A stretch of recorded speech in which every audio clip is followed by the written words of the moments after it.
control of your finances. Imagine being credit card debt-free by this time next week. Don't wait. Call Loan Pronto now, 919-381-1760, or visit loanpronto.com. Get a free rate quote with no hard credit pull, 919-381-1760, loanpronto.com. Equal housing lender, NMLS 1661781, subject to lender approval, NMLSconsumeraccess.org. When you're high, you feel different. Pretty obvious, right? You think different, talk different, but if you feel different, you drive different. So if you're high, just don't drive. Brought to you by NHTSA and the Ad Council. This hour of the Triangle Sports Leader is powered by Ritchie Law Firm, injury lawyers. Ritchie Law is on top of it. Go to ritchielaw.com. That's ritchielaw.com.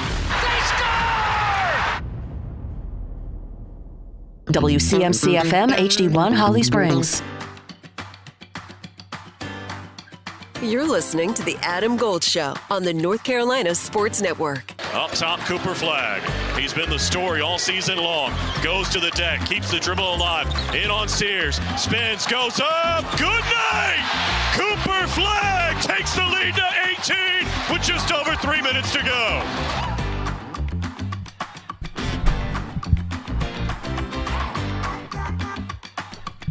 Hi, everyone. It's the Adam Gold Show.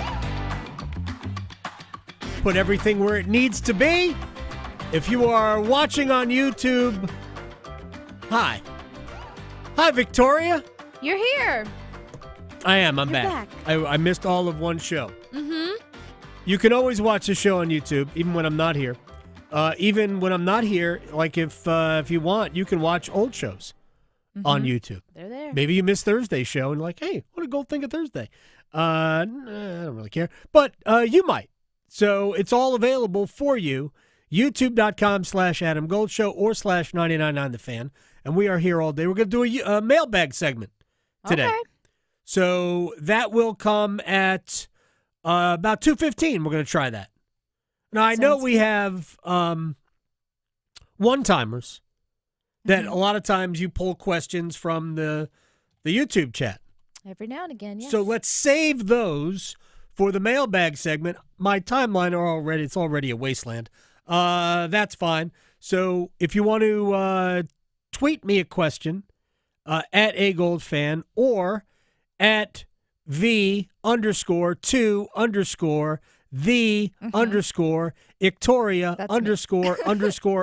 _ like I don't know where the underscores end. There's a few. But yeah, just you can tweet them to either of us and we will get them. So before we start, I meant to do this Thursday, and I apologize to this person for not doing this Thursday. So again, this is behind the scenes stuff. There's a lot of things that make this show work that go beyond Victoria and me. There are support people behind the scenes making everything, sound the way it does and all that. We refer to Rusty a lot. Mm-hmm. Rusty's a big part of what we do here. But we are saying goodbye to, in my opinion, and I have been in radio since 1991. 91? Maybe earlier. Maybe 90. College radio doesn't count here, right? Does it not? So, not really. So, let's say 35 years I've been in radio. Does that add up? Does 35 years add up? Sounds about right. Okay. Yes. Never, and I've worked at network radio. I've worked in, different cities, Washington, Baltimore, here in Raleigh. Never in radio have I worked with a better chief engineer than our friend Will Padnott, who's leaving. Yes. Matter of fact, we had healthy peanut butter cups. Donuts and peanut butter cups. I didn't do the donut. I did the healthy peanut butter cup. I've never worked with a better engineer or a better engineer who also / incredible human being. Mm-hmm. No offense to the larger engineering community. You can be a difficult lot. It's a unique breed. Because we don't understand what you understand. So, Will, the best I have ever worked with technically, and he adds that to being a world-class person. I will stay in touch with Will for as long as Will doesn't block my phone. Well, he also has his son in soccer, so I know you love Right, that about him too. we have bonded over that, but like I love Will Padnod, the person. Now, we are blessed here. We've got great people. We have new people. Keith is back. We've got unbelievable that these are really nice people. I look forward to working with everybody here, but man, I miss Will already. Yeah, so that's where I wanted to start. I thought it was worth a shout out and the 3.5 minutes He will be missed. of the show. All right, let's go. Let's get it started. Let's get it started in here. Let's get it started. All right. I'm not sure people are aware, but Duke's in the Final Four. Yeah, they are. They made it. It's funny. I've said this before. My mother-in-law and father-in-law, great people. Goes without saying, but I'll say it. My mother-in-law is a big Duke fan. Father-in-law is a big Carolina fan. It's been kind of a rough year on Deer Trail. Anyway, my mother-in-law was nervous about the two games, the Sweet 16 game with Arizona, and because we all know how good Arizona can be, and there's Caleb Love there. Yep. And she was nervous about the Alabama game. I strangely was not nervous about either. I didn't think that Arizona could beat them. As a matter of fact, on Thursday, last day I did the show, Duke played that night. I think we had Brendan Marks on Thursday. Not sure. I think so. With Brendan or whatever it was, whenever we talked to Brendan or whoever we talked to last week, my feeling was Caleb Love could career it, and he basically did. And all that would do would give Arizona a chance if he careered it. He careered it at 35. He was unplayable. He was an amazing player. In my opinion, I've said this before about Caleb, I think he's an NBA player. I think he has an absolute chance, whether he's drafted or not, don't care. I think he has a chance to be an NBA player. He's got that kind of range, especially, man, to bring him off the bench. He's got good size. He can drive. Great free throw shooter. I think he could be a part of your rotation as a third or fourth guard. I really do. I also thought that Arizona could have some success on the offensive glass. Those two things happened. Duke still won by what? 20? Yeah, they did. Right? That's what we're dealing with. So I was not nervous about Duke, Arizona. I also was not nervous about Duke, Alabama. And while I get it, Alabama just scored 1 billion points on BYU. They had to take their foot all the way off the gas to only score 113. No joke. That game had 140 written all over it if Alabama wanted, because BYU utterly allergic to defending. And Duke held them to 65. They are the best team in the tournament. Doesn't mean they're going to win, because there are 3 other teams that can lay claim to being the best team in the tournament, and they're all still there. Anything can happen. We have 4 1 seeds. Second time ever it's happened that 4 1 seeds have reached the Final Four. Last time it happened, the Final Four was in San Antonio. Carolina was there. Carolina lost to Kansas in was it the championship game or this? No, it was the semifinal. They lost to Kansas. Remember, that was the game they were down like 41-12 or whatever that number was before Roy called a timeout. Like, oh, you got to call a timeout. Look, Carolina got that game to 4 in the second half. Actually had a chance, but Kansas ended up winning the national championship. All right, Florida looks awesome, and Florida is awesome. Texas Tech, however, did blow that game. Absolutely blew that game on Saturday. Should have won. 9-point lead. Florida fouls them. They miss the front end of back-to-back 1-and-1s. Then they miss a field goal. Florida hits 3 straight threes. The game is tied, and Texas Tech was toast. Over. It literally took less than a minute for that to happen. But Florida is tremendous. Walter Clayton Jr. is, I don't even know what to call him. Is he Trae Young? Is he Damian Lillard? He is a phenomenal player, a great shooter, and a big shot maker. Auburn, we know how good Auburn is. They've been great all year. Thoroughly dominated Michigan State. There is some question as to how healthy Janai Broome is. Hopefully he will be fine. And Houston is the Duke opponent in the Final Four. And I'm going to say this with only love in my heart. Only love. I'm seriously, only love in my heart. Houston will make you hate basketball. It will make you not want to watch basketball. But they are great. They are physical. They are relentless defensively. They are a dynamite offensive rebounding team. They are very proficient at the three-point line. They squashed Tennessee. Yeah. I'm kind of amazed that Tennessee actually cut that to 10 after getting down so big early. It looked like it could get bad. Yeah. But Houston is in no hurry. They are not here to entertain you. In fact, they play a way in which, again, it will make you, hate basketball. Is there fishing on? Anything but this, because I can't watch this. That is a me problem. I get it. I've said this before. I couldn't watch Virginia. And when Rick Pitino was at Louisville, and for some reason the ACC matched up Louisville and Virginia as the primary partners, so there was always 2 of those games. No chance I'm watching those games. I don't care how good those 2 teams are. Unwatchable basketball. In my opinion, Houston is unwatchable basketball, but we're going to all have to suffer through it on Saturday because Duke and Houston is the matchup. All right, real quick. We talked about the Duke-Caleb Love thing.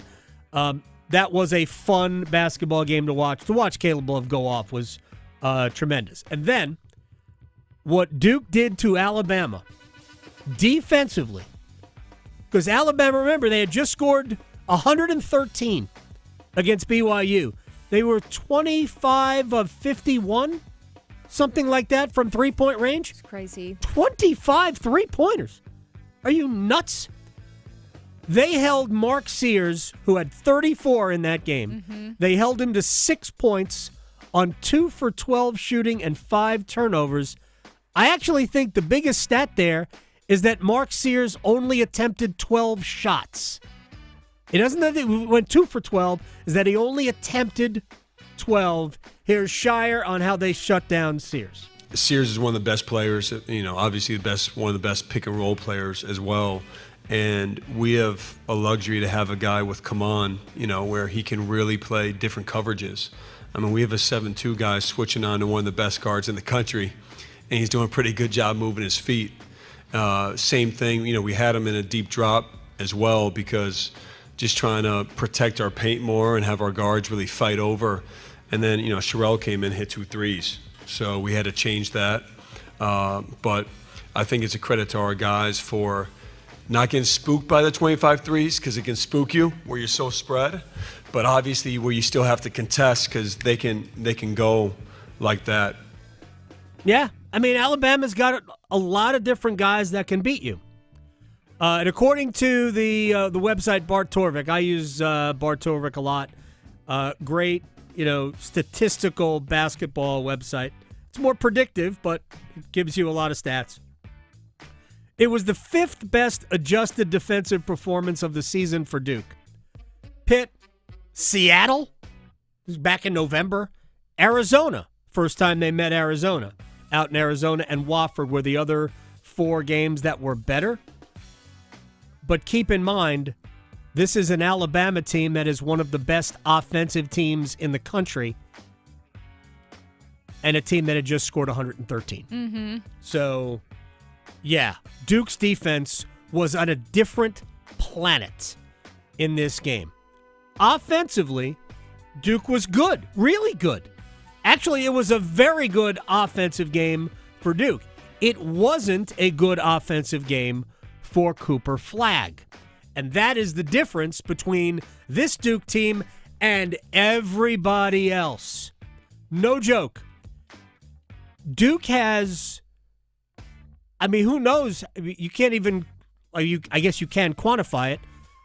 They have so many weapons, but when Cooper Flagg is just okay, because that's all he was okay offensively, they can turn to Tyrese Proctor or Con Knipple or Kaman Malawash, who went 6 for 7, 5 for 5, dunking the ball. He should be good at that. He's 7'2" and strong. And real quick, because I want you to hear from Tyrese Proctor here. I don't want to bring up old gripes, he says, as he's about to bring up old gripes. Wait for it. But back when I mentioned how silly the All-ACC voting was, is there a way you can watch these games and not come up with the, yeah, Con Knipple was probably one of the 5 best players in the league, or, yeah, Tyrese Proctor was probably one of the 5 best players in the league? All you people are nuts. Those were easily 2 of the 5 best players in this conference this year. We watched it this year. But too many people only base their votes on, what did the stats say? Oh, yeah, you know what? When you score 80 or whatever Duke scores a game, and Cooper Flagg scoring 20 of them, yeah, chances are, because those points are all spread out, that guys like Proctor and Knipple aren't going to be averaging 17, 18, 19 points a game. But my gosh, when you watch what they do on a night-in, night-out basis, and that's just the offensive side of the ball, forget about the defense, the playmaking, all of that. My gosh, so good. Here's Tyrese Proctor as a junior heading to the Final Four. Obviously been on a journey with Coach, and a lot has changed in a year. And, you know, when we were in the bathroom last year after we lost, and I told Coach I was coming back, we both had a vision, and I think just the way we executed and doubled down, the way I doubled down in the offseason, the way these guys had my back, I had theirs, I think it shows a lot of resiliency, and I just couldn't be more proud of our group. My takeaway there is that Tyrese Proctor told this to John Shire in the bathroom. Yeah, I did get. That's when I'm like, I watched the press conference. The bathroom threw me. I watched the press conference yesterday, and I'm like, in the bathroom? Okay. I guess some of the best meetings happen in the bathroom. You know what? I have other questions, but I'm not going to ask them right here. Anyway, all right. Now, by the way, first Final Four for Shire, Elite Eight last year. They lost to NC State. 18th Final Four for Duke. So now here comes the inevitable conversation. Is this the best Duke team ever? Which I know people are asking this because I've seen it. And I will just say this. This is the way I'll say it. Of all the Duke teams that I have covered, seen up close with my own eyes, I was at Maryland living in the Baltimore, Washington area in the 90s. So, I didn't cover that Duke team, but man, we saw every game. My practice wife was a Duke grad, so she was a huge fan. And so we watched those teams in 91 and 92. The best Duke team I ever saw is the 2001 team. The team that beat Arizona to win the title. Team with Jay Williams and Chris Duhon in the backcourt, and Battier and Dunleavy and Boozer and others, but those are basically your 5 best players. That was the best Duke team I saw. Now, they had a 3-year run. Most of that team was together in 2000. Got beat in the Sweet 16 by Florida. And that team was also together in 2002 and got beat in the Sweet 16 by Indiana. But that 2001 team was the best best Duke team I ever saw. Yeah. If this Duke team wins 2 more games, we will have a change on the leaderboard. You got to win it to surpass that team, but this team has all of those intangible elements that Duke team had, because this team is a cut-your-heart-out team.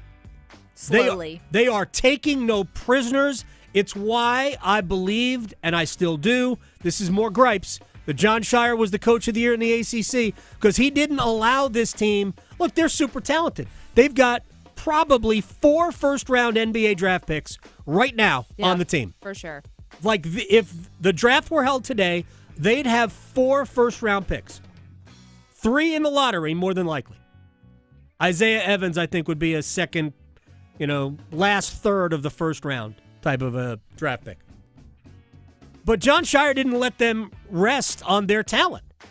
This team defends almost better than they offend, whatever that means, right? This team is rooted in defense, but they are killers on offense. And I just think that is what the coach has taught them to do. Take 0 for granted.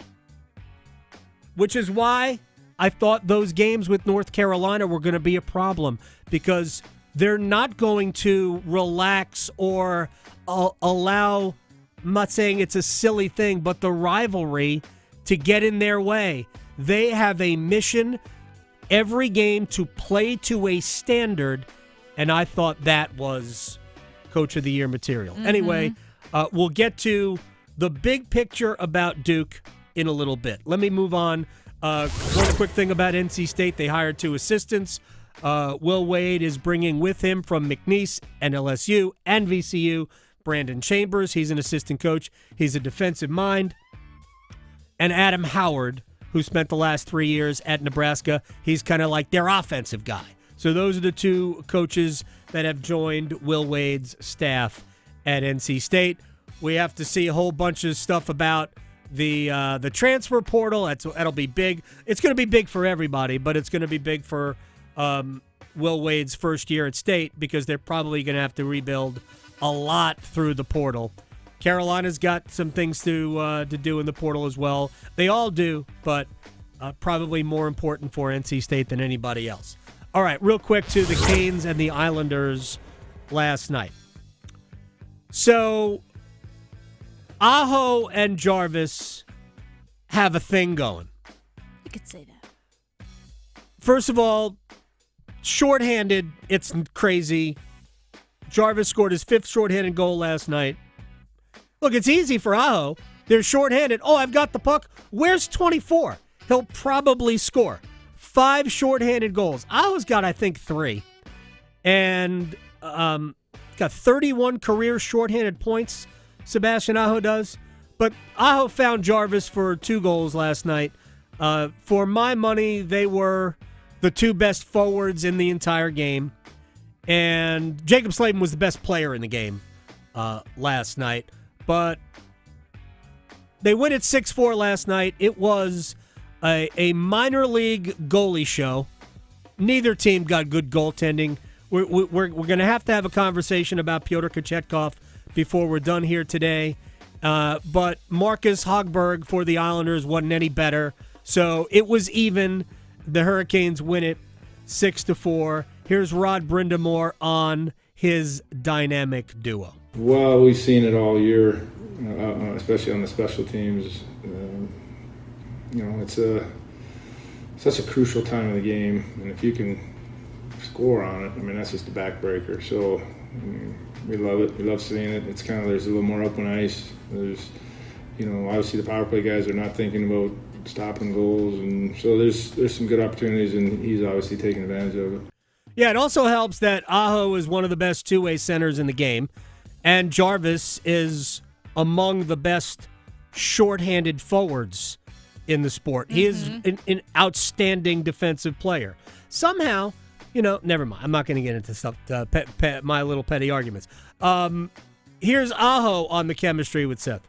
I've said it before. There's no really set plays on the PK. It's just Slavo knocks the puck down, and I end up getting it. And you could talk by him. He's yelling time, and I have a time to turn and look. And obviously Jarvis flying out there in the neutral zone, and just kind of easy pass, and then he took over and take the rest and put the nice shot in the net.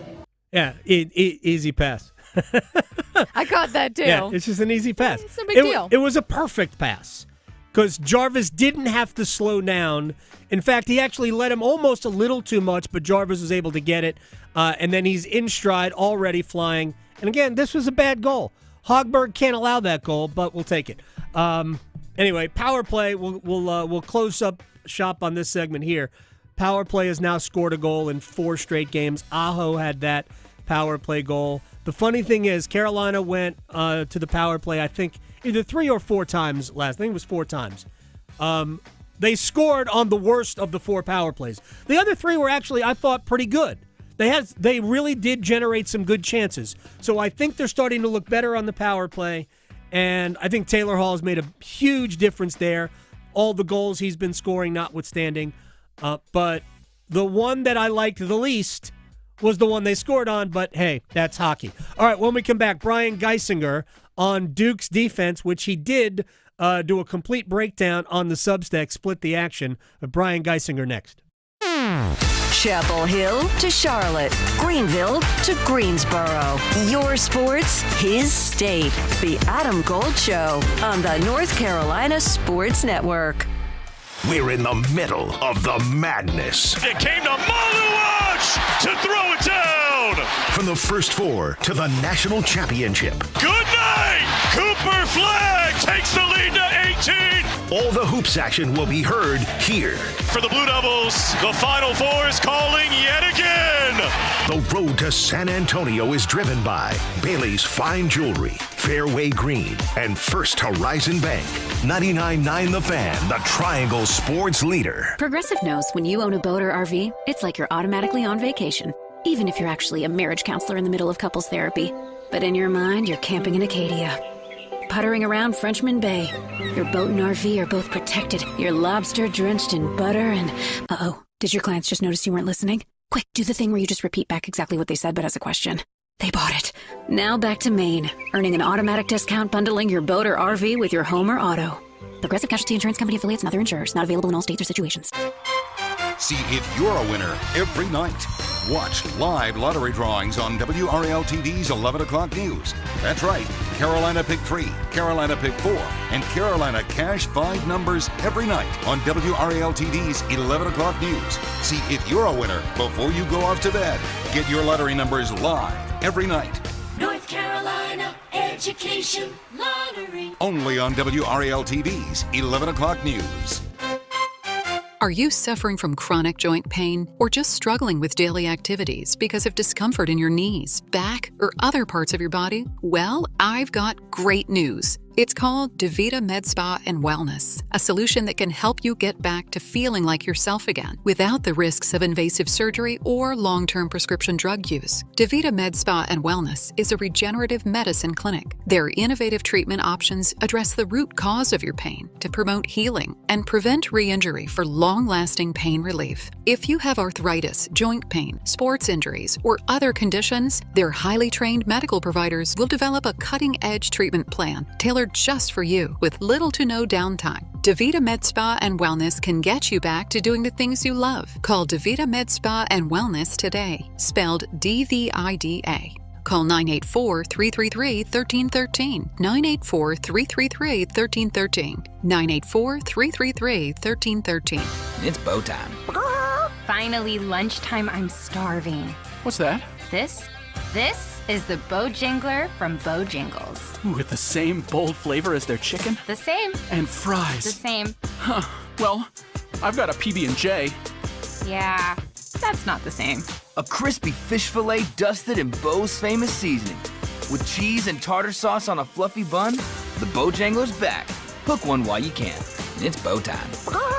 There's no time like Bojangler time. Time to stop whatever you're doing and head over to Bojangles to try the Bojangler Fish Fillet Sandwich. You heard right, the Bojangler Fish Fillet Sandwich. A perfectly seasoned, light, flaky, wild-caught Alaskan pollock fish fillet sandwich. For limited time at participating Bojangles. Make it a combo and add Bojangles seasoned fries and legendary iced tea. Hungry for Bojangles but in the mood for something different? Then it's Bojangler time.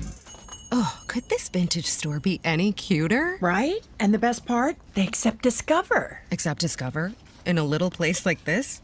I don't think so, Jennifer. Oh, yeah, huh? Discover's accepted where I like to shop. Come on, baby, get with the times. Right, so we shouldn't get the parachute pants? These are making a comeback. I think. Discover is accepted at 99% of places that take credit cards nationwide. Based on the February 2024 Nielsen report. This is Adam Gold. Frankly, I'm not sure that there is a sport that we could theoretically even put in the Olympics that isn't. I said bowling. Yeah, maybe. I wouldn't be surprised. Croquet? Lawn darts? I'm waiting for cornhole. Oh, there's somebody that thinks, yeah. The Adam Gold Show. It's the Adam Gold Show. I am Adam Gold. Victoria's on the ones and twos. Mailbag segment today. 2:15-ish.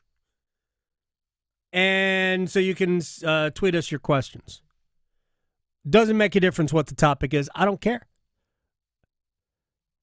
By the way, did Aaron Judge already hit 60 home runs? Has he hit 60 yet? Potentially.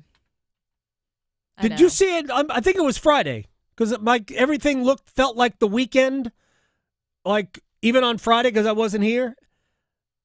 The Yankees hit 4 home runs in the first inning. They hit 3 home runs on their first 3 pitches. I think there were 8 in the first 4 innings in a 20-9 win over the Brewers. Yikes. Woo! Gross. I'm looking. Wow. It was 20-9. Then they proceeded to beat them 12-3 the nenext day. Yeah, they're in a slump. Wow. Anyway, and Judge homered in that game too. Judge hit 3 home runs, I think, in the 20-9 win. Yeah, I'm not sure how many home runs he's got already, but he should be minus money if you're doing an anytime home run hitter. Mm-hmm. All right, Brian Geisinger, also long ball hitter, split the action on Substack, Pack Pride, 24/7 Sports, basketball brain extraordinaire. I know that you have a breakdown of how Duke put Alabama's offense in a closet. So let's start there. What did they do other than just suffocate the Crimson Tide? Yeah, it was a home run for John Shire. He didn't even need a, torpedo bat? Is that what the Yankees are? Yeah, I just read the story about that. It's a little shaky, but, it is. Yeah. It's a little sus. Yeah, it is. It is a little sus. They're allowed to hit with rocket launchers this season. Awesome. So your question was about Duke's defense. Look, I thought obviously Duke all season I think has shown just a lot of versatility on that side of the floor, and Duke has sort of like a base defensive package that they can always get to, but there's a lot of like game to game adjustments, and even within games you're going to see different adjustments. So Duke starts the game against Alabama, and they're playing drop coverage against Alabama's pick and roll. So they've got Kaman Malawach drop below the level of the screen. Right. And then Aiden Sherrill comes in, the backup center, and he hits those 2 pick and pop threes in the first 5 minutes of the game. And at the under 12 media timeout, Duke switches its coverages, and they start switching everything. And we've seen throughout the season against Notre Dame, Pittsburgh, UNC, Kaman Malawach, his ability to go out and switch and take on guards along the perimeter. Right. Pretty good at doing that. Obviously, Alabama's got some serious firepower at those guard positions with Mark Sears and LeBaron Filan and Aiden Holloway. These are like really, really good. Filan maybe a lottery pick in a couple of months. And then after halftime, they start mixing it up. Where if Cliff Omarui is in at center for Alabama, Duke's in drop coverage. But if they've got Sherilyn or any of their small ball fives in, Duke starts switching everything. And I just thought the sophistication in how they were nailing those things was really good. Duke rebounded the heck out of the ball, which is a big thing against Alabama too. But they were able to When Duke's starting lineup was in the game, they grabbed almost 90% of the defensive rebounds during those minutes. And like, we maybe don't think of Alabama as like a team that really like bangs you on the boards, but they want to get those offensive rebounds and pitch it out to Holloway and Sears for spot up threes. And so for Duke to sort of like take that off the table, I thought Duke's transition defense was really good too. But just for a little bit of context, they held Alabama in this game under 90 points per 100 possessions. Yeah.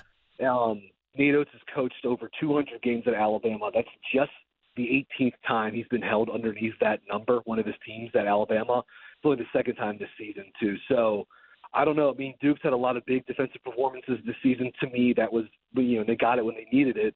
That was their best defensive performance of the season, especially if you're grading on the curve, with the stakes, the setting, and in the quality of opponent. Yeah, and here's the thing, because you mentioned rebounding. And by the way, we'll look ahead to Houston before we say goodbye.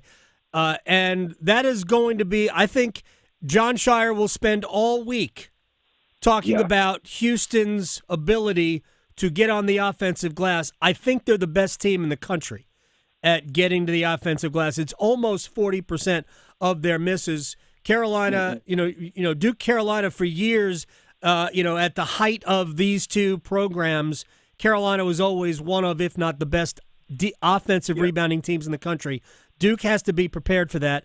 They struggled a little bit with Arizona on the offensive glass, and I thought they struggled early against Alabama on the defensive backboards. But I think for like maybe the last 30 minutes, they completely shut that down. Because I thought the most impressive thing was that Duke did this without Cooper Flagg's fastball offensively. He was great defensively. He was not great offensively. Yeah, that was like a C- game for him. I mean, he was still pretty good, but offensively he made a couple. Whereas the Arizona game, he made maybe one mistake offensively. He had one of the turnovers late against Arizona. He had several kind of bad passes. You still see some of the limitations with his handle at times, and this was not his. And he couldn't. There was also like an hour-long stretch of the game in real time where he didn't make a shot too. Now he's still doing a million good things for them on that side of the floor, and obviously his defense is very important. And when Duke is going to switch like that, and they've got Malawach, switched out 20+ feet from the rim, well then you need Cooper to be the presence at the back end, right? And I thought his rim protection, he had 9 defensive rebounds. It felt like more. He's obviously an amazing rebounder, and they're going to need it from him against, probably the most, outside of maybe the 2 games against Arizona, maybe Kansas. Like, this is Auburn, I suppose, too. One of the most physical front courts they've seen all season with Jawan Roberts and JoJo Tugler, who are – they don't have like the size and length of Malawach or, the Arizona front court, but they're mean and super athletic and really strong and ferocious. And and grown. Houston, I mean, Roberts has been around for how many years now? But also Houston does Duke to an extent is able to do this as well, where they're able to both crash the glass offensively, but also be good in transition defensively. They have the balance. They can still send 2 guys to the glass and still be good on the other end of the floor. I think heading into the Alabama game, we talked a lot about the numbers component and how Alabama wants to just, on a points per possession basis, how they want to just blow you away with, dunks and threes. Houston, their math is different. They play this possession battle where they don't turn the ball over. Right. Their offense is top 10 nationally in turnover rate this season, and right around 14%, I believe, and they're tops in offensive rebound rate. So that's how they're just going to beat you with the possession game and take more shots than you, basically. And on the other end of the floor, I mean, defensively, they're monstrous. So it's a big challenge, man. It really is. Brian Geisinger is joining us here on the Adam Gold Show. Split the action on Substack with a full breakdown of Duke's defense in the win over the Crimson Tide.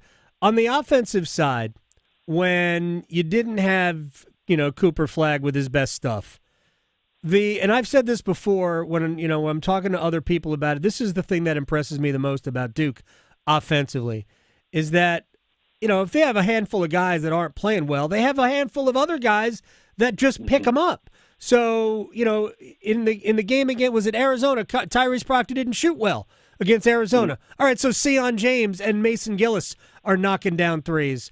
Or Caleb Foster is making shots. So now, right, but Proctor played great, and so Cooper wasn't at his best offensively. But now you've got another facilitator in Con Knipple who can do maybe not what Cooper Flagg does, but can facilitate and create offense his own way. And Proctor, this is why I think Duke is. I think they're going to win it. There are obviously no guarantees at all, but they have just so many different vessels to run at you to beat you. Yeah, I mean, even a team like, Florida kind of has that to an extent, but even they're probably more reliant on like Clayton, just from like a pure sort of like late game or like when they're looking for a bucket perspective. Obviously, Duke's going to go to Cooper, but. He's obviously a high usage guy too, but I think they've shown the ability to run enough of the offense through Con in like leverage moments too. He's been amazing this season. I mean, he hits his free throws. He's a knockdown 3-point shooter. He hits threes in every different context, coming off screens, pick and roll, ISO step back, spot up, quick release, like whatever you want, you name it, he's got it. And his work in the pick and roll with Malwatch is like, I think probably like an under-discussed gear of Duke's offense. It's crazy. Because like when those guys see drop coverage, like what's going to come, which is that like Con is going to wait until the last. He's going to come off the screen, and if the center defender's back and drop, which that won't be the case against Houston. Houston's going to put 2 on the ball, so it's a different setup. Right. But when they see drop coverage, Con comes off, and he said it. He joked after the game with Elliot Force, like he's not a fast player, but against drop, he's slow. Right. His words, but he's so good at because he's so big and strong. He has the ability, the threat to just pull it from different levels of the floor with his shot. He'll take that ball, he'll get it till he's 6-7 feet from the rim, and he forces the center to come over and help. And as soon as that happens, he's going to throw the ball to the rafters. Yep. So come on, can go get it. And like they've just done that against every team that's played drop against them this season. It's going to be a little different now because when you're playing a team like Houston that's in a hard hedge and blitz ball screens, like it's the opposite. You want to get the ball out of your hands as quick as possible. I'll be honest, to me it feels like a game where I could also see guys like Gongba and Malik Brown needing to be used in the pick and roll because those guys are so good on the short roll and in those little pockets of space. And come on, as amazing as he is, he can dabble in those waters too, but that's really not his strong suit compared to Malik and Pat, who are like very good at doing that. So, and I think it's been cool that Malik's been back and has been able to give them some contributions. Like it was nice to see him back on the floor, albeit sort of in a diminished capacity. So, but yeah, I think the Con component of Duke's offense, how they can sort of like rearrange their playmaking apparatus, it's just his connection with Malwatch in the pick and roll has been pretty darn special this year. A couple of more minutes with Brian Geisinger here. Yeah, Malik Brown playing with one arm. He's not even he's not using his left arm at all. He got a deflection immediately though in the Arizona game. It's so funny. So it's hysterical. Came in immediately got a deflection, and has been. Like, even on offense, he has facilitated using just his right arm. It has been great. John Shire did say after the game on Saturday night, got to get Malik Brown healthier. And he didn't play in the second half in either game. And frankly, they didn't really use a bench in the second half in either game. Had some foul trouble, obviously, against Arizona. So they needed Mason Gillis, and they had to manage the big men in terms of foul trouble. But for the most part, most of the minutes that Isaiah Evans has gotten have been first, maybe all of them have been first half minutes, and Caleb Foster primarily first half, although if he was on the court in the second half. It is interesting that Foster has jumped back ahead of Isaiah Evans in the rotation. I'm not complaining. Foster has played very well down the stretch, but they've basically gone with their 5 guys, right? They basically played these 5. Yep, and you know the substitution pattern. Like, Kaman comes out at the under 16 or right around there. Cooper usually comes out at the under 12, and they start to they'll sort of like use their rotation to kind of build in a little bit of rest early on, and then ride those guys. Ride their top 5 or 6 down the stretch as much as possible, knowing obviously if you had to, you could, if you need more shooting, you can put Isaiah Evans on the court. If you need more ball handling, the way they have, in some of these in the last 2 games, then you've got a guy, Caleb Foster, it looks like he's got his confidence back a little bit, which is really good. And I don't think Dongbo has really, Alabama was a tough matchup for him, obviously, but I think even his high post facilitation, like, he's been able to make up for some of the stuff that they were going to lose when Malik went down. And Pat's been able to he doesn't bring the same defensive, acumen, obviously, that Malik does, but his front court passing, high post facilitation, that's at least like allowed them to keep that part of the playbook, alive. So you have to give Pat a lot of credit. So they've just found contributions here and there, but it's not like they have someone who's going to come off the bench and play, 20, 25, 30 minutes, at least at this point in the season. Yeah. But I will say, the Houston matchup does feel like one where Mason Gillis, from like a physicality and just like toughness experience, like this does feel like a game where like you're probably going to end up having to lean on him a little bit. And it's good that they have it. Like, I think we've seen throughout the season, teams have tried to get into a dogfight with Duke, and like that Sion James and Mason Gillis are happy. So same with Con Nipple. Those guys love that stuff. So it's like, so does Cooper, obviously, too. Yep. So like you just have a team that's sort of like ready, I think, to scrap a little bit more maybe than in previous seasons too. So this does feel like a Gillis game from a strength and rebounding and team defense perspective. Real quick before we let Brian Geisinger go, we at the risk of cart before horse syndrome, and I'm not going there. To me, the best Duke team I've ever seen is the 2001 team that won the title. That team had, aside from incredible talent, they had a killer instinct that was, to me, unmatched. A similar killer instinct as the 91 and 92 teams had, right?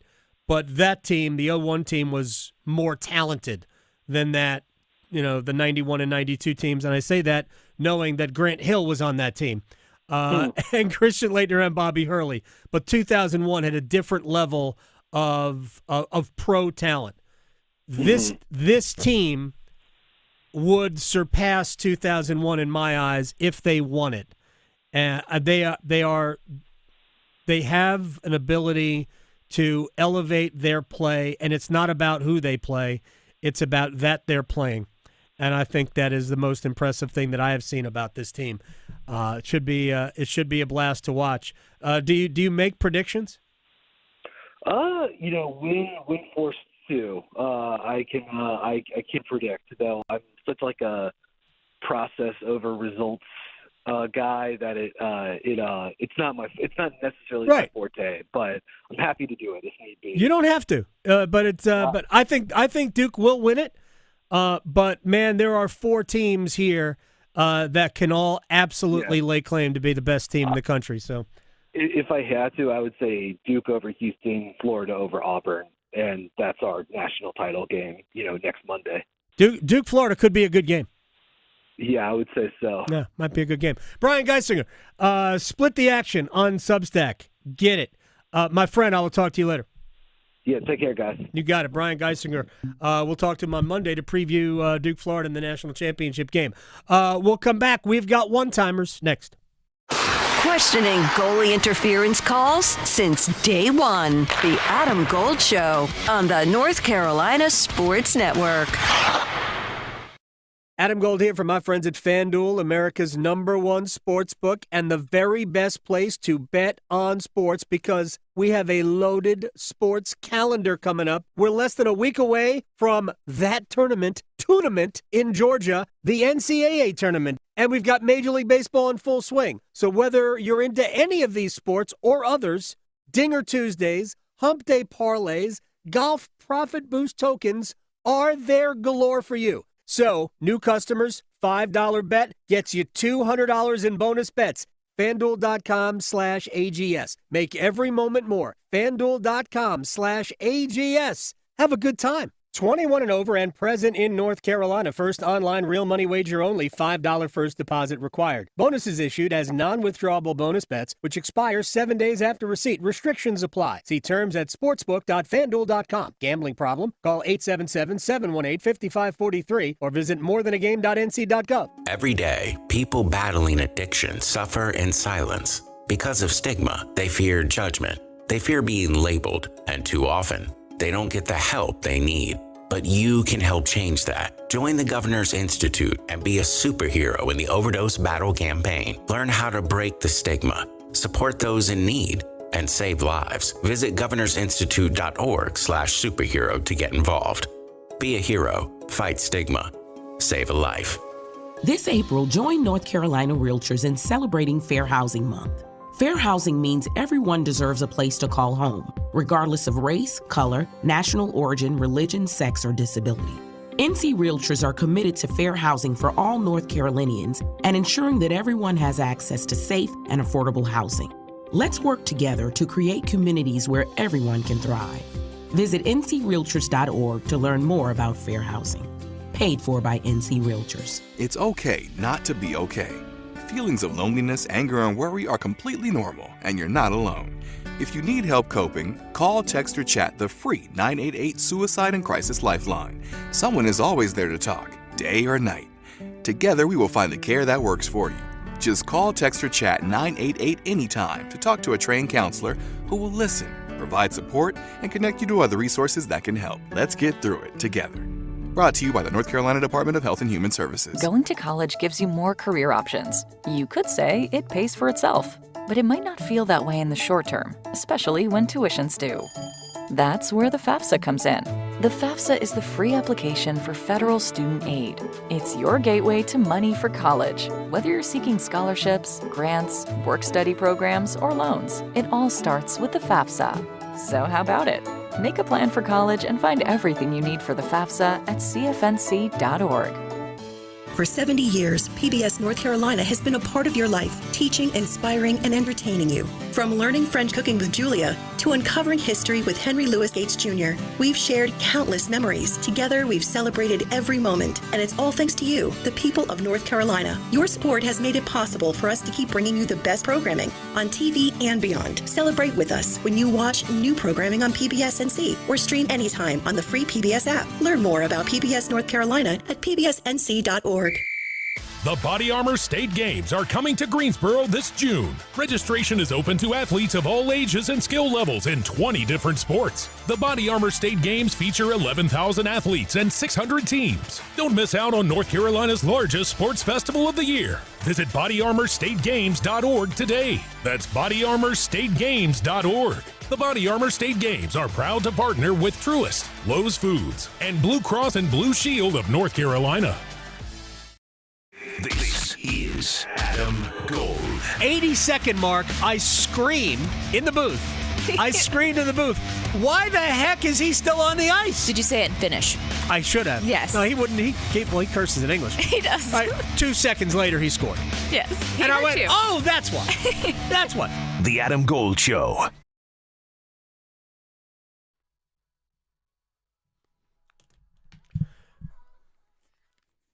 It's the Adam Gold Show. I'm Adam Gold. Victoria's here. Next hour, EJ Hradek and Mike DeCourcy will join us. Hour number 3, we'll do a mailbag segment. Get your questions in. If your question is not Hurricanes related, it is almost certainly going to get answered because I would say right now, 80% of the questions are Hurricanes related. So we're going to try and cover a lot of different topics. I'm not anti-Hurricanes questions, but there's the majority of them, I guess we've cultivated that, and that's fine. Time for one-timers.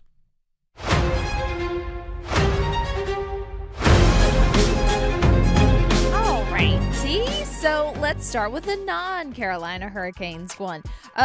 What might be the most concerning thing for you looking at this Duke team going up against Houston this weekend? If anything, of course. No, nothing about Duke concerns me. Zero. I'm not saying they're going to win because Houston's awesome. But Duke has all the elements. The only thing that concerns me, and I will say this, in the games where I have been unimpressed with them offensively, they have become very one-on-one oriented. Not for just possessions, but for long stretches. When they share the ball, they are, to me, I think, the best offensive team in the country. So, that's big. Yeah, well, also sticking with Duke, but different direction, looking past this season. Do you see Duke making the same 180 that NC State did this past without Cooper Flagg, or will they handle this better next season? You know who's coming in? Nah, come on. Duke's going to be okay. I mean, I'm not saying they're going to be a Final Four team next year, but I guess there will always be the occasional year where the top players that you bring in don't click. Yeah, but I have zero reservations about Duke being good next year. Duke's going to be good all the time. All the time. That is what they do. Well, moving on to MLB. So we just started the MLB season about a week ago. So for those who are feeling kind of down about their team and they might think that it's doomed, how much stock would you put into how a team starts out their season? It's 162 games. Bajillion games. It's 162 games. Look, if your team wasn't any good and they start out bad, yeah, but you were probably already worried about it. I wouldn't be worried. We just played a weekend. Say we started Thursday. Come on. It's all right. Yeah, there's some people who's feeling some type of way. Like your team probably wasn't good to begin with, and you're like, oh, man, I guess we're not good. Like the Braves lost a bunch of games to start the season already. I think they'll be okay. In L.A. tonight against the Dodgers should be interesting. Look, not everybody's going to hit 46 home runs a game like the Yankees. Talking sports, so you don't have to pretend to know stuff. The Adam Gold Show on the North Carolina Sports Network. Listen every afternoon for The Drive with Tim Donnelly. NC State basketball got their guy, Will Wade. He was number 1A on their wish list. He's coming off a win with McNeese State in the NCAA tournament, and all of that is nice, the sizzle, the buzz, it's great. But so much of it is still going to come down to the same thing. Does he have the NIL money to get the players on campus? The Drive with Tim Donnelly, 3 to 6 on 99.9 The Fan. You know what you deserve? The joy of a remote start. SoundStation and Security can install remote start systems in your car. Start your car from inside your house while you eat breakfast, and it's all toasty warm by the time you get inside. Or on those hot summer days that are sure to come, start your car and get the air conditioning running so you don't sweat. A remote start system is an awesome treat, and you can get it at SoundStation and Security with 2 locations in downtown Smithfield and on Glenwood Avenue in Raleigh. Online at myhotsound.com. What could you do with an extra $75,000 right now, or even a couple $100,000? If you own a home, you can get that money in less than a week with Loan Pronto. Hey, it's Dennis Cox. Loan Pronto is the leader in quickly converting your home equity into cold, hard cash. You can pay off all your credit cards or start that home remodel. Loan Pronto has several easy options to let you access the cash from your home. There's virtually no paperwork, no cumbersome process, no junk fees, and often no appraisal. Listen. The average homeowner now has over $300,000 in equity. That's your money. Use it. One client got $150,000 out and paid off all their credit cards, 2 car loans, and a personal loan, cutting their monthly expenses by $1,500. You can get approved in as little as 1 day. So act now with no hard credit pull up front. LoanPronto.com, 919-381-1760. Get the money you need for anything. 919-381-1760, LoanPronto.com. Equal housing lender, NMLS 1661781, subject to lender approval, NMLSconsumeraccess.org. A few contest rules from sports radio stations The Fan, The Buzz. No purchase necessary, 21 to enter and play. Limited to 1 entry per person and 1 prize winner per family or household per contest every 30 days. Employees of Capital Broadcasting, its agencies, sponsors, subsidiaries, other broadcast companies, and immediate families of the above are ineligible to play. Winners are verified, complete documentation, and are responsible for all taxes and prizes received. All prizes are non-transferable and cannot be redeemed for cash. Winners give Sports Radio the right to publicize his or her name, likeness, or voice. Sports may change contest rules and prizes at any time and holds no liability for canceled or postponed events. Complete info of Sports Radio contests available at WRALSportsFan.com or during normal business hours at 3100 Highwoods Boulevard in Raleigh. At the V Foundation, V is for victory over cancer. V is for victory over giving up. Don't give up. Don't ever give up. Join our team in the fight against cancer at V.org. No two people learn the exact same way. So how did Babbel become the award-winning language learning app? We thought of you, all of you. Take Sierra. As a visual learner, she uses Babbel's wordplay videos. Today I'll share a quick lesson on shopping in French. Merci beaucoup. Keith is a be in the room with real people kind of learner, so he loves the live online classes with our language experts. Okay, class. Vos está pronto. Estamos prontos. However you learn, Babbel makes it easy. Try Babbel for free at Babbel.com, Babbel.com. I'm attorney Brian Ritchie. Getting hurt in a car wreck comes with all kinds of stress and frustration. But when you call me, I'll be on top of all of it. So all you need to worry about is getting better. If you've been injured in a car wreck, I'm on top of it. Contact us at ritchielaw.com. WCMC HD1 Holly Springs. Take us with you on the radio, Instagram, TikTok, Alexa, and YouTube. 99.9 The Fan, the Triangle Sports Leader. Another dominant defensive effort and a 20-point win here in Newark. And for the Blue Devils, the Final Four is calling yet again. On to San Antonio. Duke has beaten Alabama 85-65. And Tyrese Proctor and company are headed to the final weekend of the NCAA tournaments. It's the Adam Gold Show. I'm Adam Gold. Victoria is producing the program. It's a fun team to watch. Florida's also a fun team to watch. Their win over Texas Tech, which was, I actually considered. I was in Virginia this weekend. I would have had to have logged in a different way to place a wager. It's just weird. So I didn't. But I would have just taken a flyer on Texas Tech, and I would have been sick to my stomach the way that unfolded. Oh, yeah. Texas Tech had the game. Mm-hmm. Yep. They're like, no, you take it. They missed the front end of back-to-back 1-and-1s. The first one with arguably their best player, an 84% free throw shooter who missed the first one pretty badly. And Florida hit 3 consecutive three-pointers, and the Red Raiders were toast.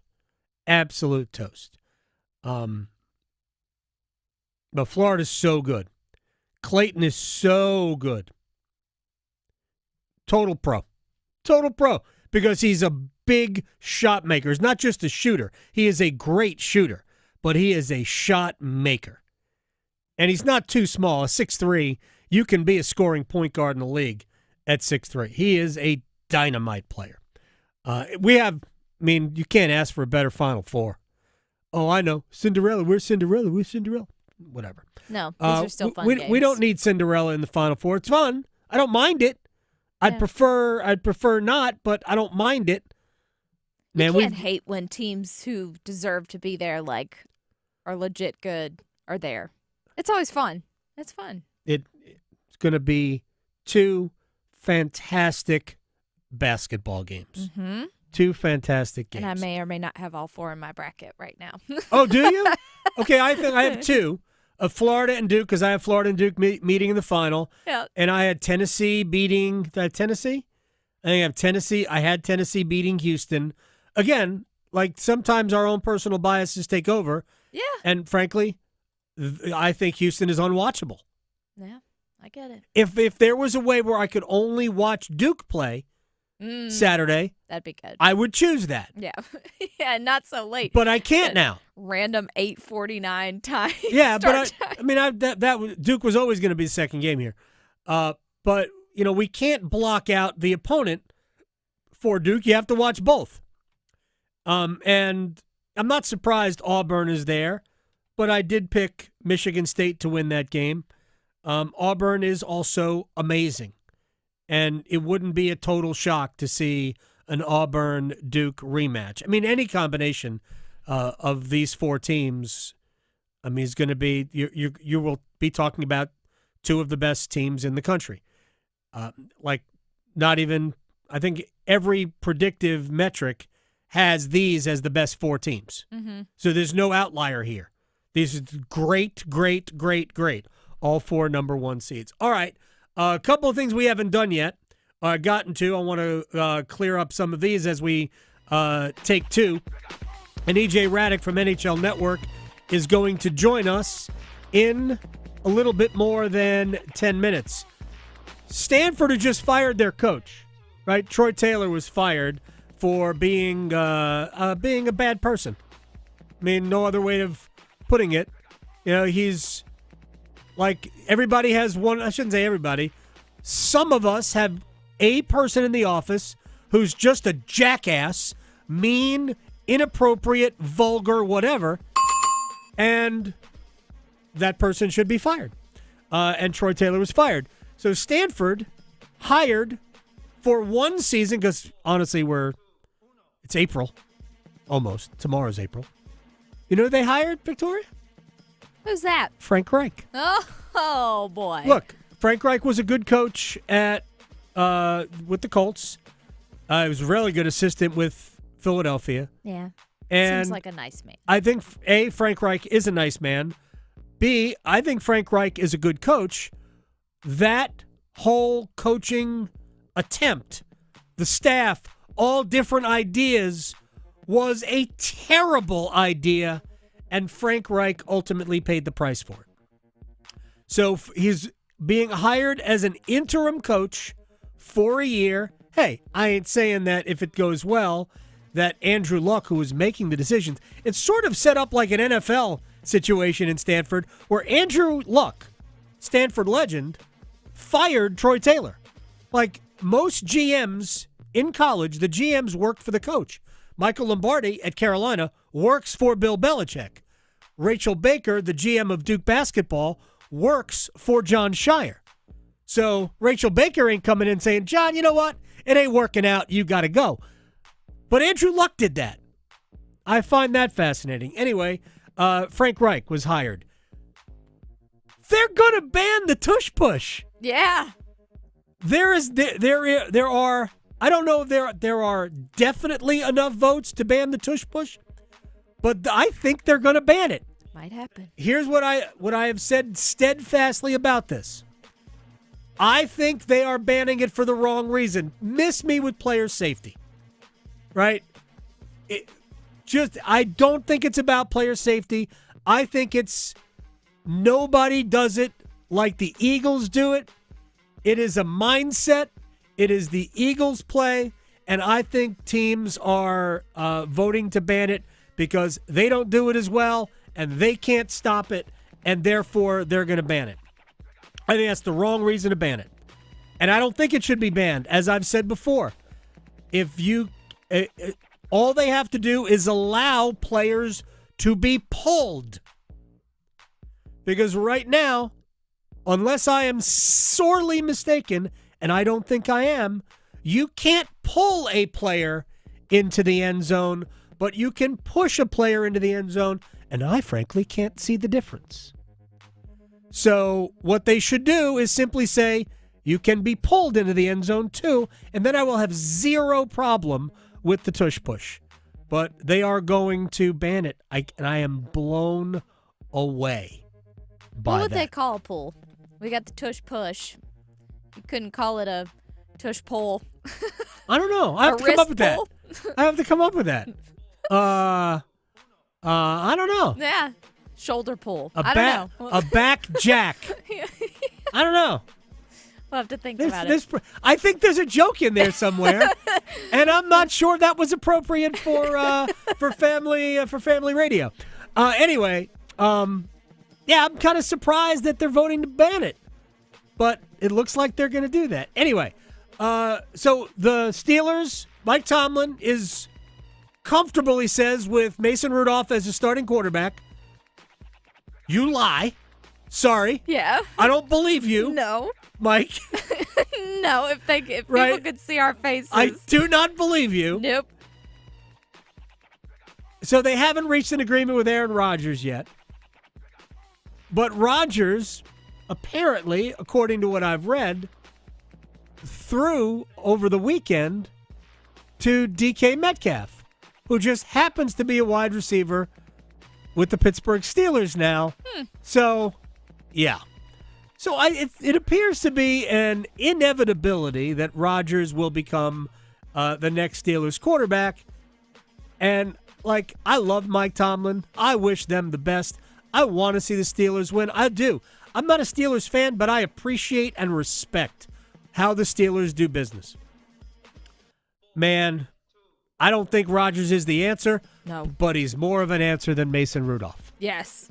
Way more of an answer than Mason Rudolph. It's just weird that they're in this situation. It's like after last year. Look, the music stopped. Wilson. I know. I mean, it's a game of musical chairs. There aren't that many good quarterbacks. And there's Aaron Rodgers.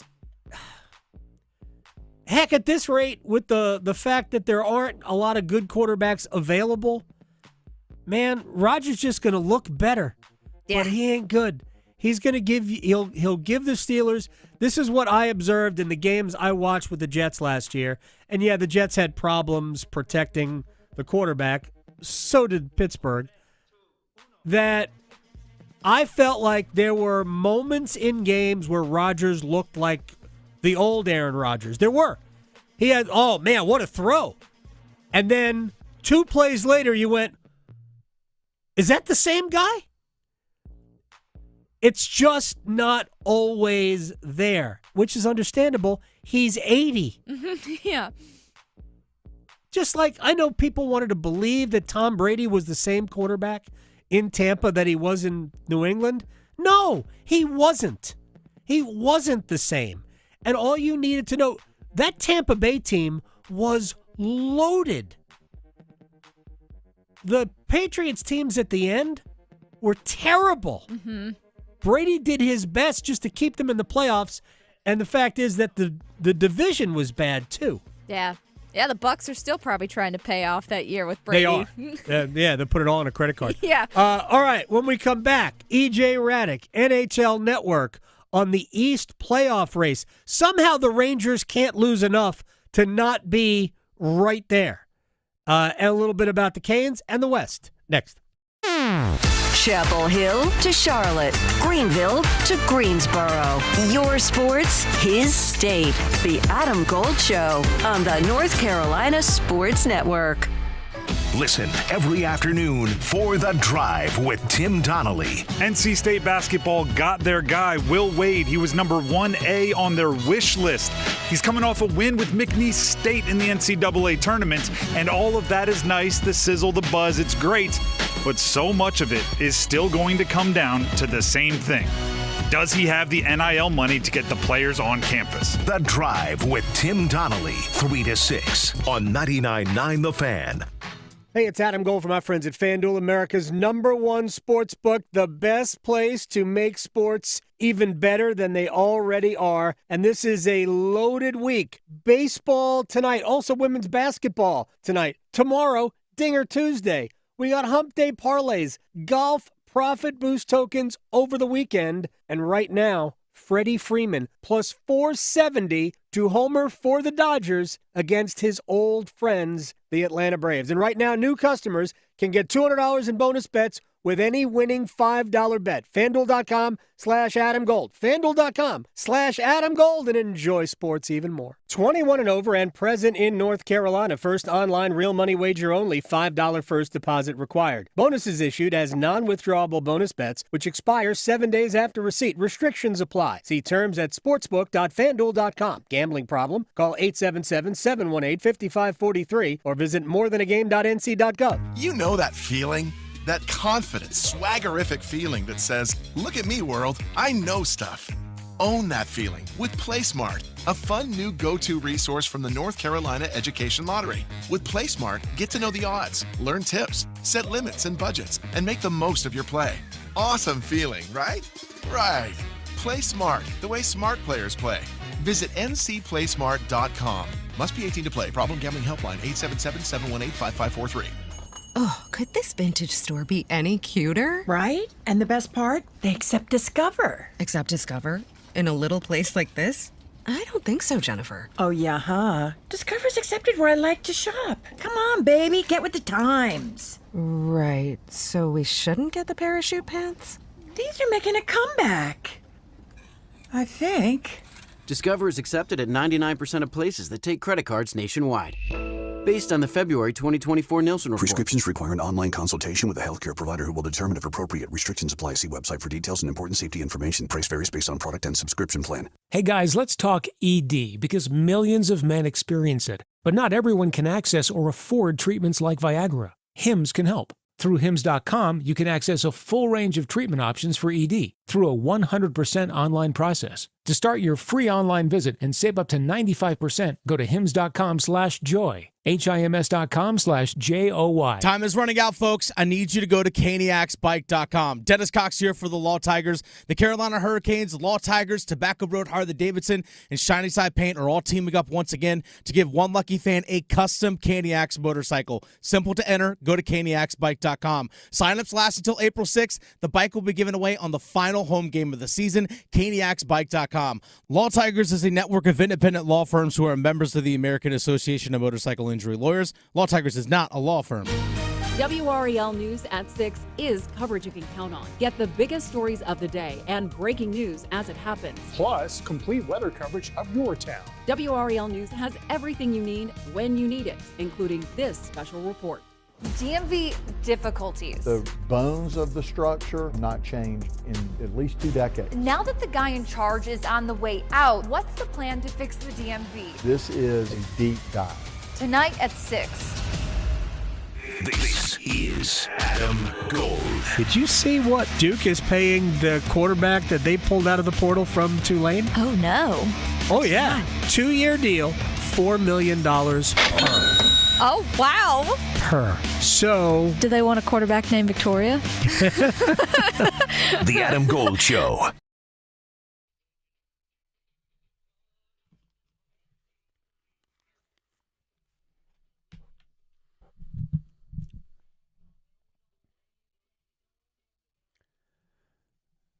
It's the Adam Gold Show. I am Adam Gold. Victoria on the ones and twos. Hurricanes beat the Islanders last night in just a bizarre game.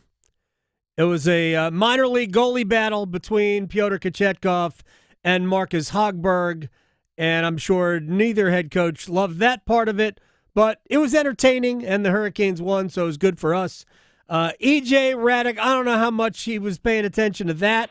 He had other things going on. We had the NHL Showcase game on NHL Network with, I believe, was it Montreal and Florida, or was it the Buffalo? Well, I had both games this weekend. I had Buffalo, Philadelphia on Saturday. Okay. We got to see Matvei Michkov as he continues to take off in his post-John Tortorella era.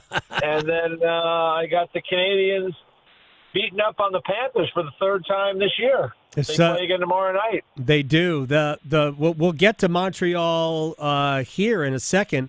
But real quick, did John Tortorella talk his way out of that gig in Philadelphia? Because I didn't hear any rumblings of this would be the end. And then Tortorella was like, I don't know how to coach these guys.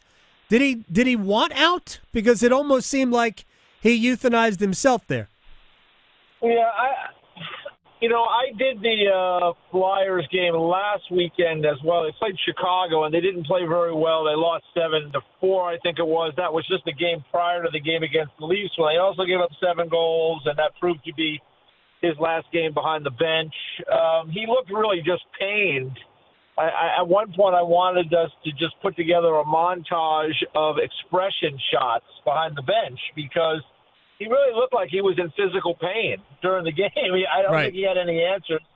I've heard rumblings that Torts has wanted to move into kind of hockey ops for a team, and I think there was some of that in Columbus, and now there has been some of that in Philly. And, he's one of those guys that I think everybody sees as a coach. For better or worse, they just don't see him, or at least in those particular places, they don't see him in a different role. So at the end of the day, the team and Tortorella, they part ways. They make the decision to move on, and they elevated Brad Shaw. I mean, I think Torts did a lot of good things there. I mean, that team, when he took over, they hadn't lost their identity as a franchise to me. I would go to games in Philly, and it was like I was going to the movies. I didn't really know, you go to games in certain places, and you know what you're there for. Right. And I think John did bring that kind of, we're a hard-working team that will get physical, when necessary, back to Philadelphia. I mean, it's a different era. There's not the Broad Street Bullies anymore, but, certainly they played much harder under John Tortorella, and, so you got to give them the credit for that. The team has had no goaltending. You just talked about bad goaltending in the game with Carolina and the Islanders. I mean, the game I did, they had Ivan Fedotov. I mean, they might as well just gone with 6 attackers. I mean, it was not good. And so these kind of things wear a guy out.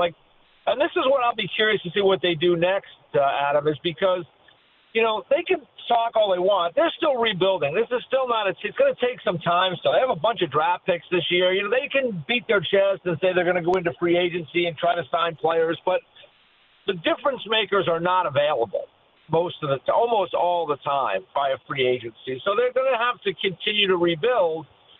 And, maybe they're better off just keeping Brad Shaw as their head coach because, when you bring in a Joel Quenneville or a David Carl, who's a hot commodity out of the college ranks, you are really jacking up the expectations for your team. And so maybe continue the rebuild, continue with Brad Shaw. You're not paying him a ton of money. He's someone that's had a lot of experience in the league, and why not just go in that direction? So we'll see what they do, but I think to answer your question, I just think that it was inevitable. I think he probably would have been gone at the end of the year, and I think it got accelerated by some of the things that happened. At the end of the year, he had that back and forth with Cam York as well, one of their defensemen, and that apparently was another part of this whole end of the story.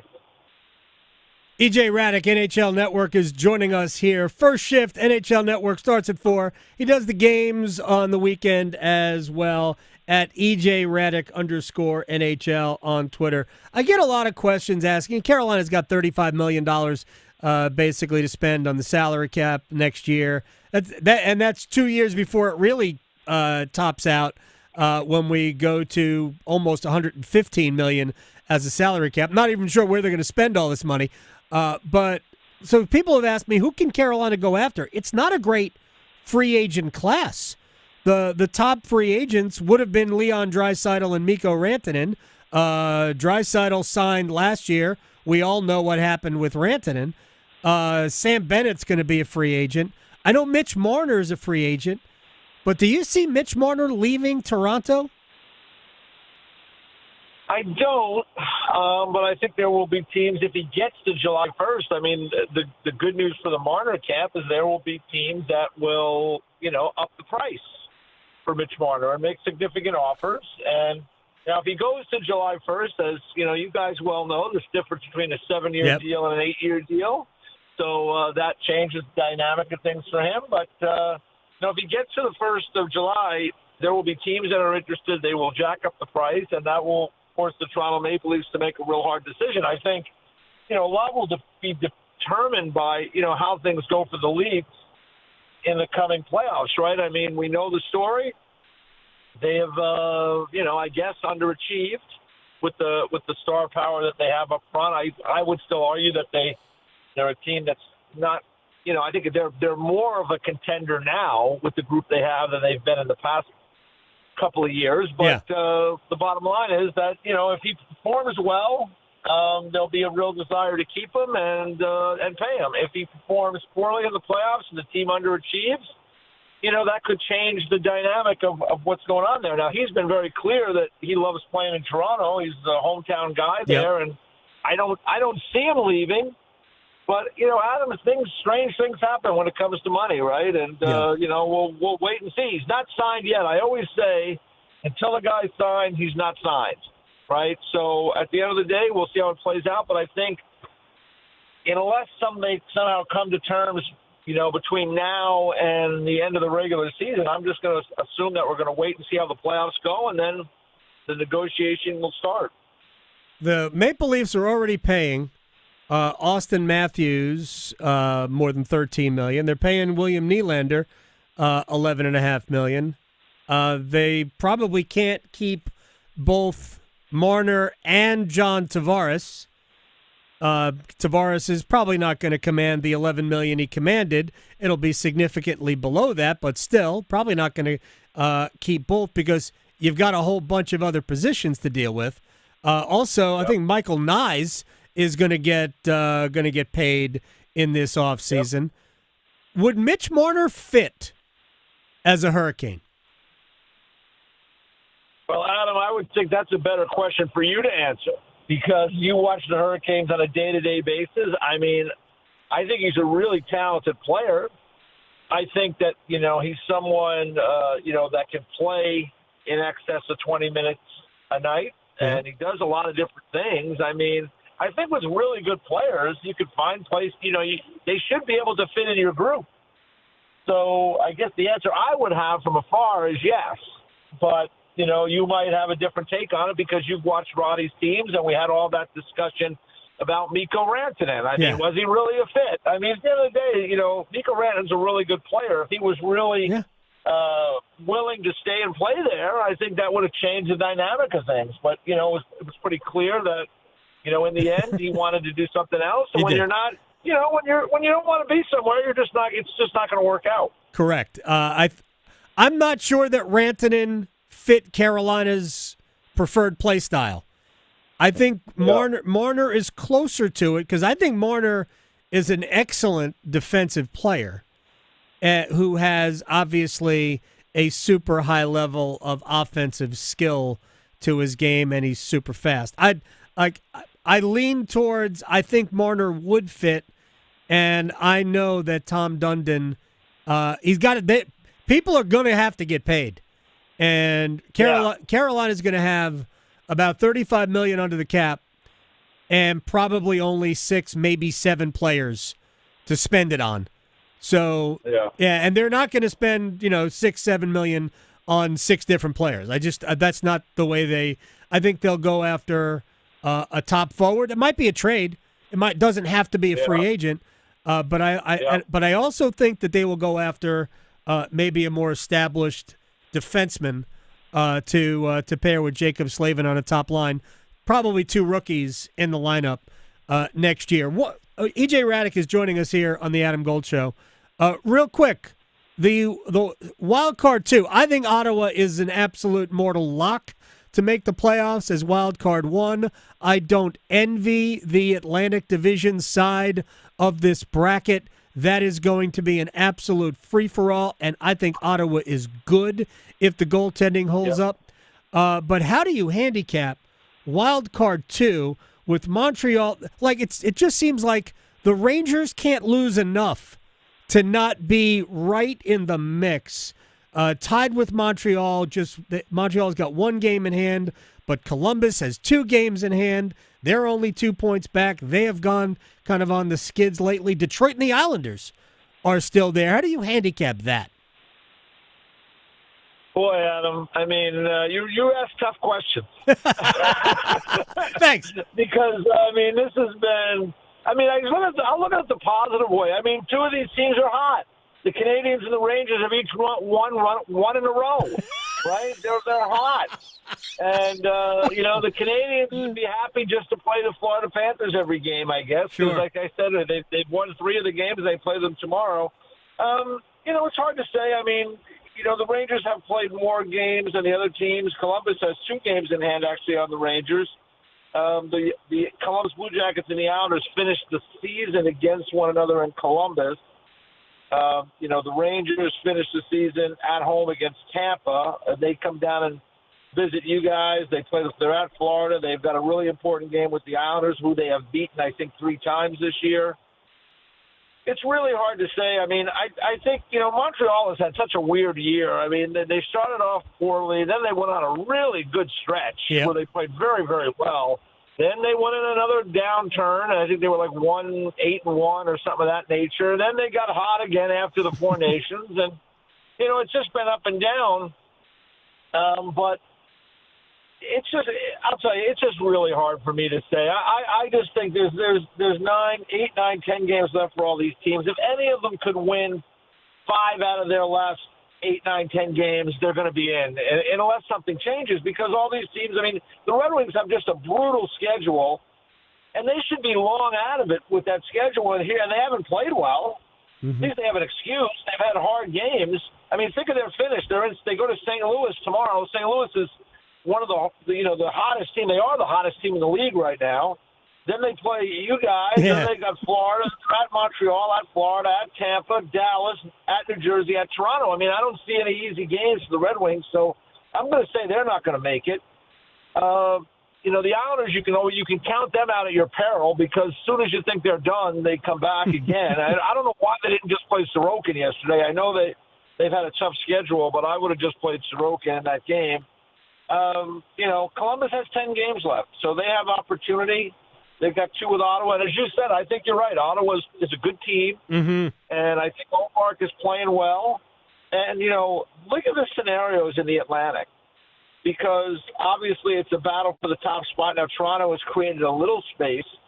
But what a gift for the Leafs if they finish first. Yeah, they avoid Tampa or Florida, but then they get to play the Ottawa Senators in the Battle of Ontario, where the Senators will have absolutely nothing to lose.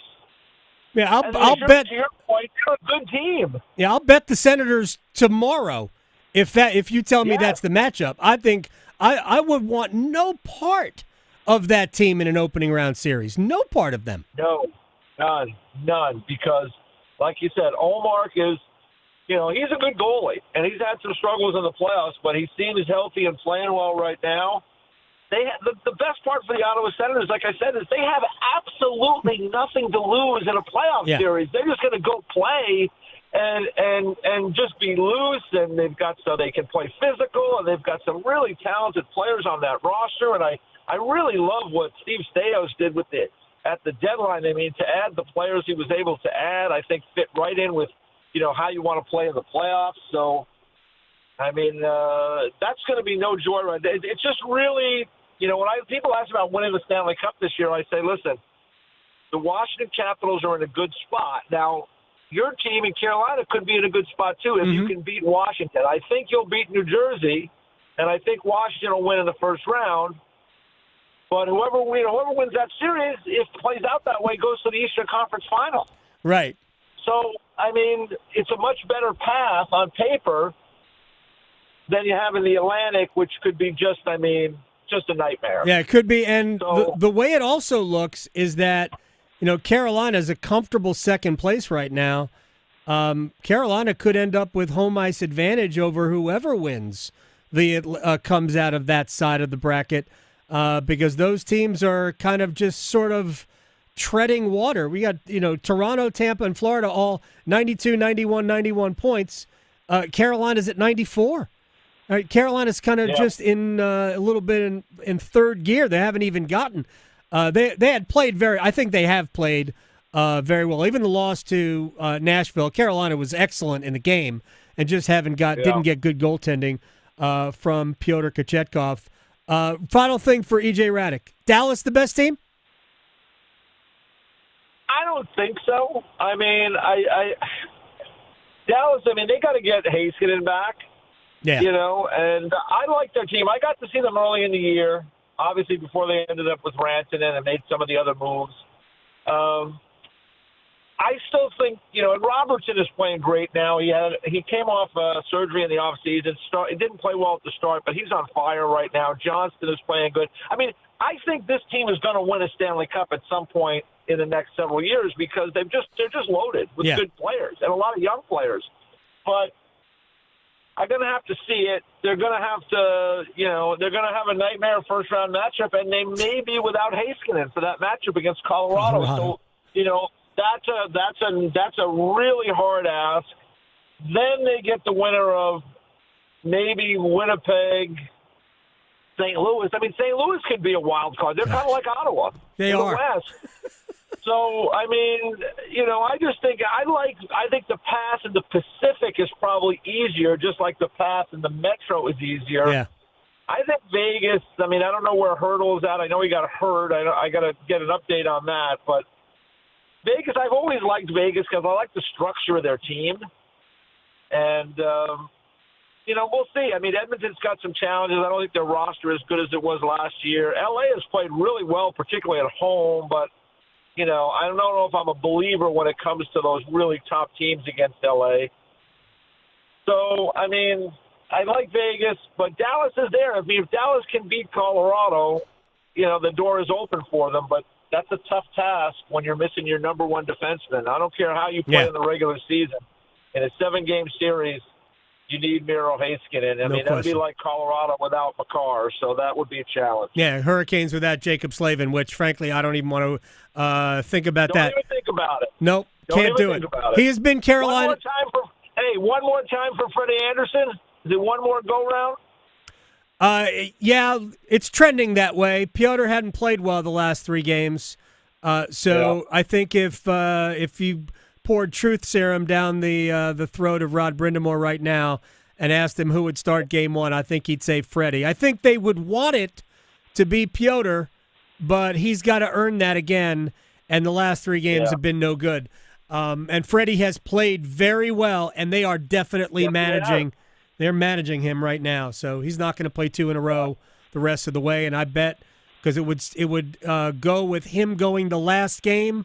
He ain't going to play the last game, so his last game will be game 80, and then he'll have a few days off, probably a week off, full week off before Game 1 of the Stanley Cup playoffs. So yeah, I think it will be Anderson, but I think they'll use both more liberally than they have in the past. I don't think it'll be Freddie. Yeah, well, it'll be a great story for both the Hurricanes after the kind of up and down year with, the rant and the trade and all the things that went with that. I mean, the team has performed very well.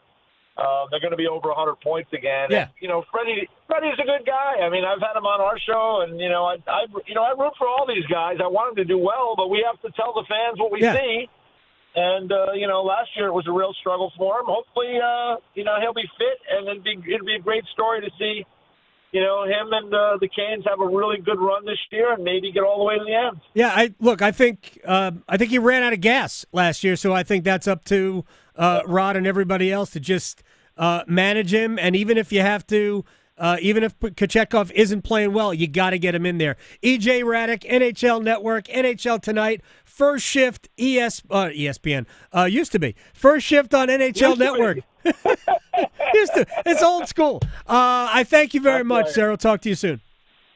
Anytime, Adam. Take care. You got it. EJ Hradek here. When we come back, the one and only Mike DeCourcy of the Sporting News on this Final Four, this Duke team, and that Houston team. Next. From the heels, touchdown, Carolina, to the Canes. She scores! He covers it all. The Adam Gold Show on the North Carolina Sports Network. Adam Gold here from my friends at FanDuel, America's #1 sports book and the very best place to bet on sports because we have a loaded sports calendar coming up. We're less than a week away from that tournament in Georgia, the NCAA tournament, and we've got Major League Baseball in full swing. So whether you're into any of these sports or others, Dinger Tuesdays, Hump Day parlays, golf profit boost tokens are there galore for you. So, new customers, $5 bet gets you $200 in bonus bets. FanDuel.com/AGS. Make every moment more. FanDuel.com/AGS. Have a good time. 21 and over and present in North Carolina. First online real money wager only. $5 first deposit required. Bonuses issued as non-withdrawable bonus bets, which expire 7 days after receipt. Restrictions apply. See terms at sportsbook.fanduel.com. Gambling problem? Call 877-718-5543 or visit morethanagame.nc.gov. The Body Armor State Games are coming to Greensboro this June. Registration is open to athletes of all ages and skill levels in 20 different sports. The Body Armor State Games feature 11,000 athletes and 600 teams. Don't miss out on North Carolina's largest sports festival of the year. Visit bodyarmorstategames.org today. That's bodyarmorstategames.org. The Body Armor State Games are proud to partner with Truist, Lowe's Foods, and Blue Cross and Blue Shield of North Carolina. This April, join North Carolina Realtors in celebrating Fair Housing Month. Fair housing means everyone deserves a place to call home, regardless of race, color, national origin, religion, sex, or disability. NC Realtors are committed to fair housing for all North Carolinians and ensuring that everyone has access to safe and affordable housing. Let's work together to create communities where everyone can thrive. Visit ncrealtors.org to learn more about fair housing. Paid for by NC Realtors. It's okay not to be okay. Feelings of loneliness, anger, and worry are completely normal, and you're not alone. If you need help coping, call, text, or chat the free 988 Suicide and Crisis Lifeline. Someone is always there to talk, day or night. Together, we will find the care that works for you. Just call, text, or chat 988 anytime to talk to a trained counselor who will listen, provide support, and connect you to other resources that can help. Let's get through it together. Brought to you by the North Carolina Department of Health and Human Services. Going to college gives you more career options. You could say it pays for itself, but it might not feel that way in the short term, especially when tuitions do. That's where the FAFSA comes in. The FAFSA is the free application for federal student aid. It's your gateway to money for college. Whether you're seeking scholarships, grants, work-study programs, or loans, it all starts with the FAFSA. So how about it? Make a plan for college and find everything you need for the FAFSA at cfnc.org. For 70 years, PBS North Carolina has been a part of your life, teaching, inspiring, and entertaining you. From learning French cooking with Julia to uncovering history with Henry Louis Gates Jr., we've shared countless memories. Together, we've celebrated every moment, and it's all thanks to you, the people of North Carolina. Your support has made it possible for us to keep bringing you the best programming on TV and beyond. Celebrate with us when you watch new programming on PBS NC or stream anytime on the free PBS app. Learn more about PBS North Carolina at pbsnc.org. Every day, people battling addiction suffer in silence. Because of stigma, they fear judgment. They fear being labeled, and too often, they don't get the help they need. But you can help change that. Join the Governor's Institute and be a superhero in the overdose battle campaign. Learn how to break the stigma, support those in need, and save lives. Visit governorsinstitute.org/superhero to get involved. Be a hero, fight stigma, save a life. Gold. Gold. So I was reading an article about the 10 oddest Guinness World Records, and the thing that caught my eye was most skips by a cat in 1 minute. This woman has a jump rope and is skipping with her cat. Okay, I have got a cat, and let me just tell you, the skipping alone would cause this, but swinging a jump rope anywhere near my sweet kitty Carol, she'd be gone for like 5 days. The Adam Gold Show. It's the Adam Gold Show. I'm Adam Gold. Victoria on the ones and twos. For the first time in 17 years, because we didn't have a Final Four in 2020, we have 4 number 1 seeds reach the Final Four. As it was, that was in San Antonio as well. I was there. In fact, I'm not sure I didn't have a seat next to Mike DeCourcy of the Sporting News, Hall of Fame college basketball writer, national columnist for that publication, sportingnews.com. He joins us on the Adam Gold Show. I remember that Final Four for a lot of reasons. One, San Antonio is my absolute favorite Final Four city. Wish I was going this time, but I'm not. Hurricanes will keep me here. But that Final Four was awesome for its talent level. this Duke team almost takes up that talent level. You wrote on Saturday night after the Blue Devils completely suffocated Alabama that the knockout punch for this team wasn't a basket, wasn't a dunk, it was a charge. It's an offensive foul. Charge might not be the right word, but offensive foul committed by Mark Sears when Tyrese Proctor just shut him down. And that's really, I think, the forgotten thing about this Duke team is that they're as good as defensively as anybody. Not anybody. Not the team they're playing. Right. They're excellent defensively. Duke is terrific defensively. Houston is next level defensively. Right. I mean, so good that it's to the level of why are they so good? Like, how do they do what they do? Because it's not like they've got I don't know who would be like Dikembe Mutombo back there. Right. When you saw the lineups, I was paying attention to this when they showed the lineups, all 5 mug shots, height, weight, et cetera, class. Yeah. When you saw it and you said, okay, well, Tennessee's starting a 6'11 center and a 6'9 power forward, and Houston's 6'8", 6'8". That ought to help Tennessee, right? Oh, man, couldn't have mattered less. Right. I mean, it might as well have been 6'1". If they weren't throwing them the ball, they weren't trying to get the ball inside, they probably wouldn't have done much good with it if they did. Houston's defense is phenomenal, and that's what makes Saturday a really interesting challenge for the Blue Devils. If they're not going to be as proficient offensively as they were against Alabama, because Alabama does not defend at an elite level. No. And honestly, Alabama played about as good a defense as they can to bother Coop into a 6-16, something like that. They did a good job relative to what they ordinarily do. But Duke is going to have to be at their absolute best offensively to be somewhat less than ordinary. And somewhat less than ordinary offensively can win this game, will win this game if they do their customary defensive job, because Houston is not a great offensive team. I'm not, their Ken Palm numbers are good. Yep. But okay, so were Tennessee's yesterday going into the regional final, and they scored 15 first half points. So Houston. One of the things I noticed about Houston, and I wrote about this in my article that's up on my page on. You rank the final 4 teams, 1 through 4. I did that, but I also wrote about Houston and their defense, and they played Texas Tech on the road in a Big 12 game, and they scored like their 46th point with about 16 minutes left in the second half, and then they scored another bucket about 3 minutes later, and then they didn't score again until like the 9th minute. So they go from 44 to 48 points, takes them 7 minutes to do that. And you think, okay, well, the other team must have made a run. No, I think they maybe scored 2 points. That's what they do. Right. They break down offensively because they're not elite, but they know that when they hit those spots that they can do the same to you. And that's what Duke has to fight through on Saturday.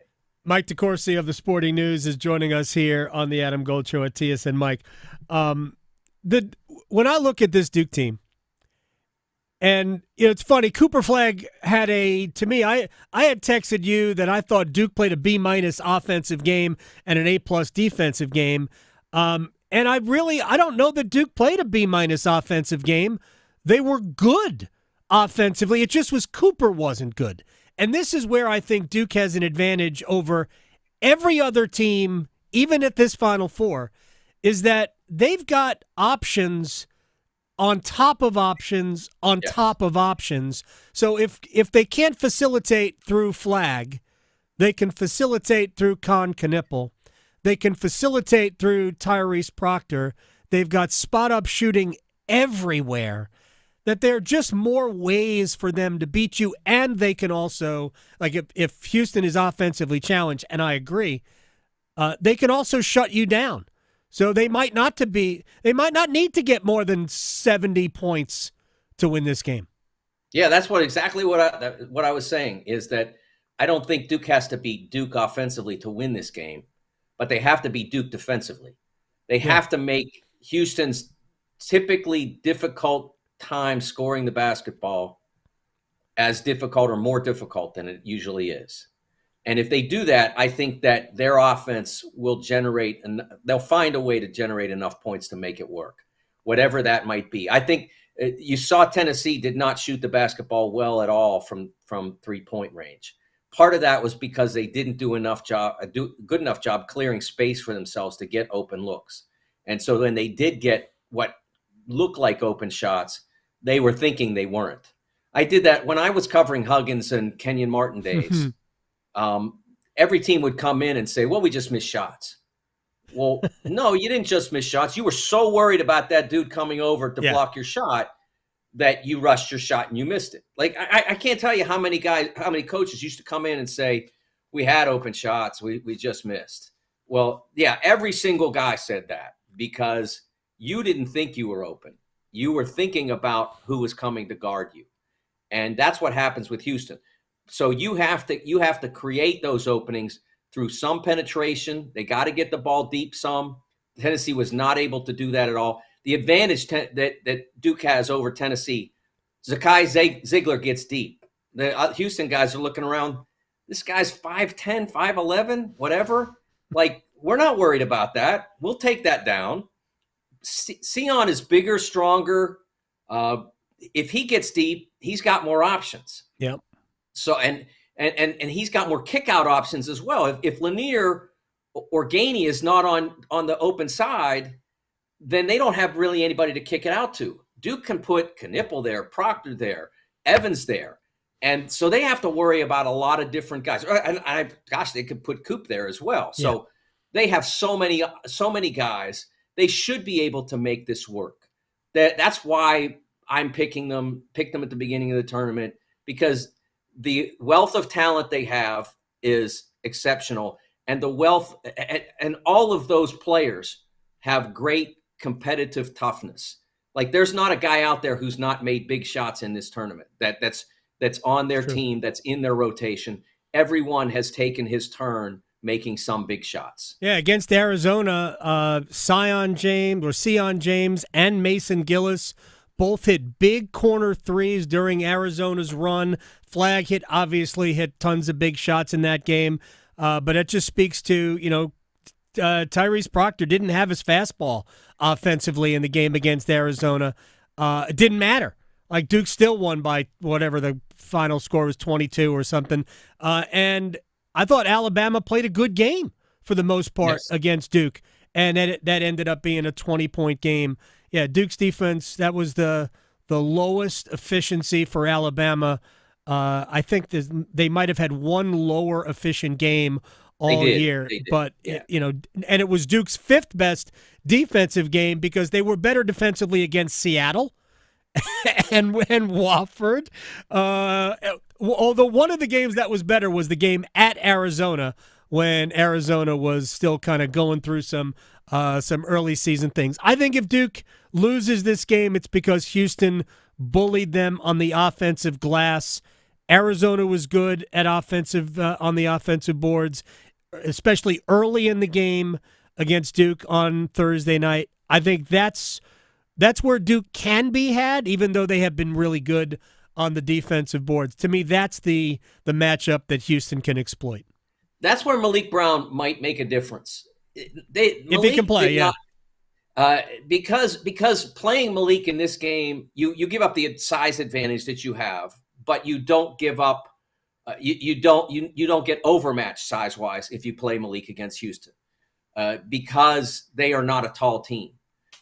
So if you put him in because you don't feel you're getting great rebounding out of Gongba or out of Malawach, then you can put Malik in and you can and he can show whether or not he can do the job. So you have another option there that doesn't change your effectiveness relative to the opposition. And then I think Cooper Flagg has to have a high level rebounding game. And he has so many other things he has to do in a typical game that often his great gift for rebounding gets overlooked. Yeah. But when he's had to do it, and the Auburn game that I attended was an example of that, he's an elite rebounder. Yep. He's often not in position because of where he's stationed on the offense to get offensive rebounds. But defensively, he can get in there and get those defensive rebounds that Tennessee was not able to gather on Sunday. I have about a minute and a half left before we have to break. Mike DeCourcy of the Sporting News. I want to ask you a question outside of the Final Four. As somebody who went to the University of Maryland like I did, and wonders why that program hasn't built on what Gary Williams. Now, Gary Williams is also part of the problem here because Gary Williams didn't really build on what Gary Williams built. But why is that program, with all of the resources of the Big Ten, why is that program apparently such a mess? Well, I can't speak much to the administration level of it, but the fact that they have no AD right now. Well, yeah, they don't now, but why don't they have an AD? I mean, so I don't know that they've done a great job of hiring to that position. And so that leads to problems. And then the secondary thing is that they hired Mark Turgeon at a time when they could have hired Sean Miller. Mm-hmm. And I don't think they made I know the story of Sean Miller's hire. Yeah. And I don't remember who the AD was at the time. Kevin Anderson. Yeah, but it was totally botched. Yeah. And Sean could have completely redirected the future of Maryland basketball because he's a tremendous coach, and he wouldn't have been if they had moved back to Maryland at the time, that he wouldn't have ever been motivated to leave because you know what Maryland can be, and he would have made it that. Yep. So they missed that. I never liked Turge as a hire for that job because I didn't think he had the personality for it. He's a quiet guy, not super interactive, and I think there are places where you can do that, and Wichita State's probably one of them. But I don't think you can do that at Maryland. You've got to be more engaging and engaged, and so it didn't really work. And then they hired Kevin, and that's not Kevin's greatest strength either. I remember being on. I hate to do this because I know this is going to be gold, but the network's going to yell at us and kick us off the air. But I think you're right. I think that it spiraled out of control. When out of control is not the right word. When they missed on Sean Miller, everything has been just kind of mediocre. I also don't think it helps that they don't have a rival. Nobody wants to play Maryland in the Big Ten. Mike DeCourcy of the Sporting News at TSN Mike. Enjoy San Antonio. I'll live vicariously through you. I'll talk to you later. Thanks, Adam. Take care. Mike DeCourcy of the Sporting News. I believe that to my soul, that Maryland is paying the price for greed. Talking sports, dropping truth. The Adam Gold Show on the North Carolina Sports Network. Hey, Carolina Panthers fans, it's Dennis Cox from 99.9 The Fan. We're in the offseason, but that doesn't mean me and my co-host, WRAL TV's Chris Lee, take a break from our podcast, Panthers Playbook. In every episode, we'll keep you up to date on Panthers news as the NFL draft approaches, insight on free agents and prospects, plus all the insider info on who the Panthers want to pick at number 8. Follow and subscribe to Panthers Playbook wherever you discover your favorite podcast or watch on YouTube. Child abuse. It happens in all communities. Learning to spot the signs of abuse and knowing how to report it can save a child's life. Children's Advocacy Centers of North Carolina supports over 50 centers statewide, providing hope and healing to young victims of abuse, neglect, and trauma. Join us in the fight against child abuse. Visit cacnc.org to learn more. That's cacnc.org. Don't go through another year with all that high interest debt. Let Loan Pronto wipe it all out now. Hey, it's Dennis Cox. Loan Pronto's Rapid Equity Loan makes it easy to pay off all your credit cards or tackle that 2025 home improvement project. Get cash in your pocket fast. No appraisals, no paperwork, no waiting. Loan Pronto's AI-driven tech gets you approved and funded in as little as 1 day. One client got $150,000 approved in under 24 hours. paid off all their credit cards, 2 cars, and a personal loan, saving over $1,500 per month. With low fixed rates and lightning fast transfers, you can do it too. Consolidate debt, improve your home, take control of your finances. Imagine being credit card debt-free by this time next week. Don't wait. Call Loan Pronto now, 919-381-1760, or visit loanpronto.com. Get a free rate quote with no hard credit pull, 919-381-1760, loanpronto.com. Equal housing lender, NMLS 1661781, subject to lender approval, NMLSconsumeraccess.org. Progressive Home Quote Explorer lets you easily compare rates, so shopping for insurance might be the easiest part of owning a home. Definitely easier than this. Psst, honey. Honey! What? Shh, there's a salesman walking up the driveway. Oh no, he's got a clipboard. What do we do? Get down. Down? On the floor, you... Shoot, did he see us? Why are you breathing so loud? Home ownership isn't easy, but with Progressive's Home Quote Explorer, shopping for home insurance is.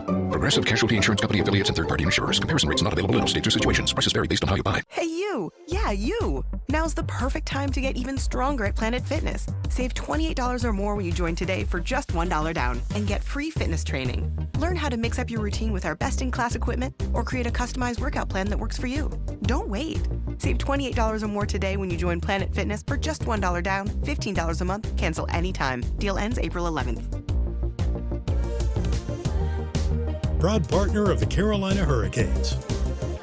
See Home Club for details. Parenting is hard. Technology can make it harder. The Family Media Plan developed by the American Academy of Pediatrics helps make it easier. Go to healthychildren.org/media plan today to create the media plan that's right for your family. Hey, what do you say? John Forsland here for my friends at Buffalo Brothers. It's hockey season, baby. I live and work on both coasts, and here's the deal. There's nothing like Buffalo Brothers. The best wings on the planet and a great place to watch all the big games. Visit all 5 Triangle locations for great specials, including half-price pizzas Monday through Friday, 4:30 to 6, and $6 Jamesons on Sunday. Dine in, carry out. BuffBrothers.com. Aw, man, now I want wings.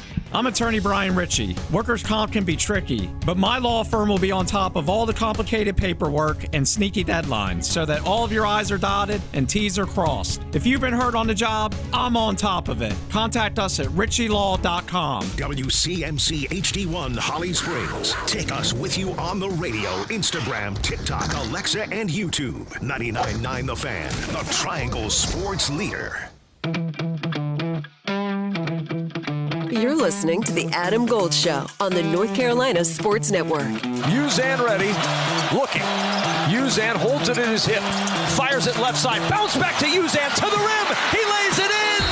62-60. 8/10 of a second remaining in this one.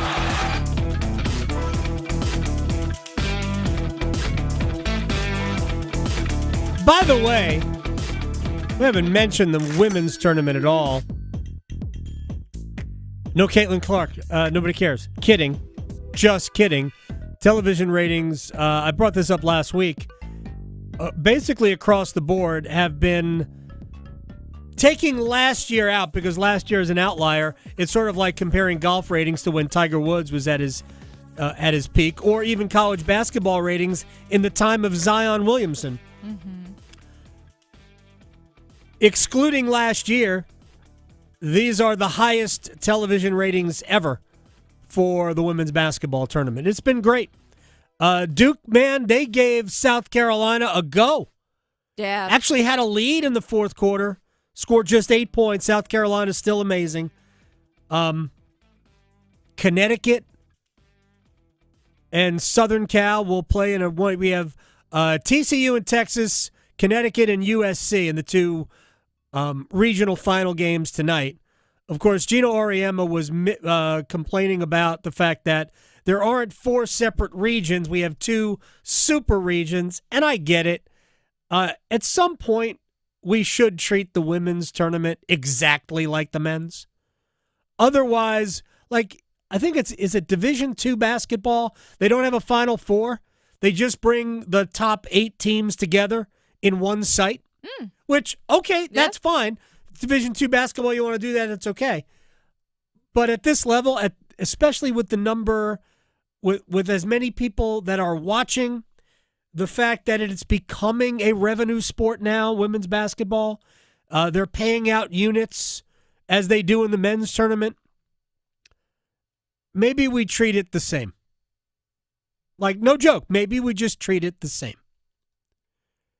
So I understand what they do with home sites for the first and second rounds. I kind of dig that. Yeah. I kind of wish they would do that with the men's game.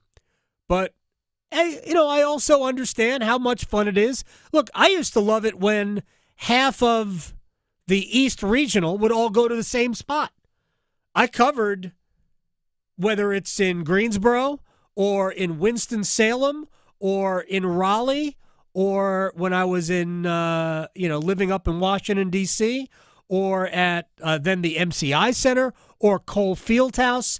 I saw the last time NC State made the NCAA tournament in 1991, before Les Robinson, and it became the Les Robinson Invitational, and then we went into the Herb Sendek era. Corciani and Monroe were, I believe they beat, was it Southern Miss with Clarence Witherspoon? I mean, I was there. I was there the night Richmond beat Syracuse in Cole Fieldhouse, where they had 8 teams in each sub-regional. But now I get it why they do it. The lessen travel, create, a little bit more, not everybody is advancing through to the same spot, whatever.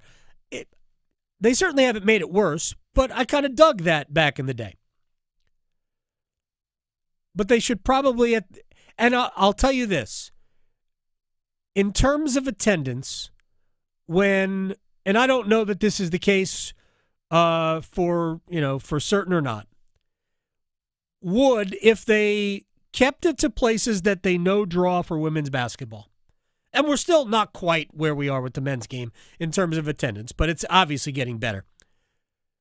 If we kept it in terms of where we knew people would go buy tickets to watch the women's game, if we kept it to those spots, why couldn't we eliminate home courts from the occasion?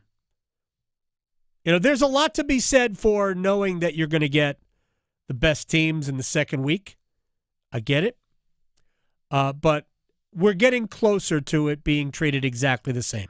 And I think it'll be a very cool thing when that happens. But anyway, what I was getting to is Paige Beckers had 40 points in the Sweet 16 game. Stupid.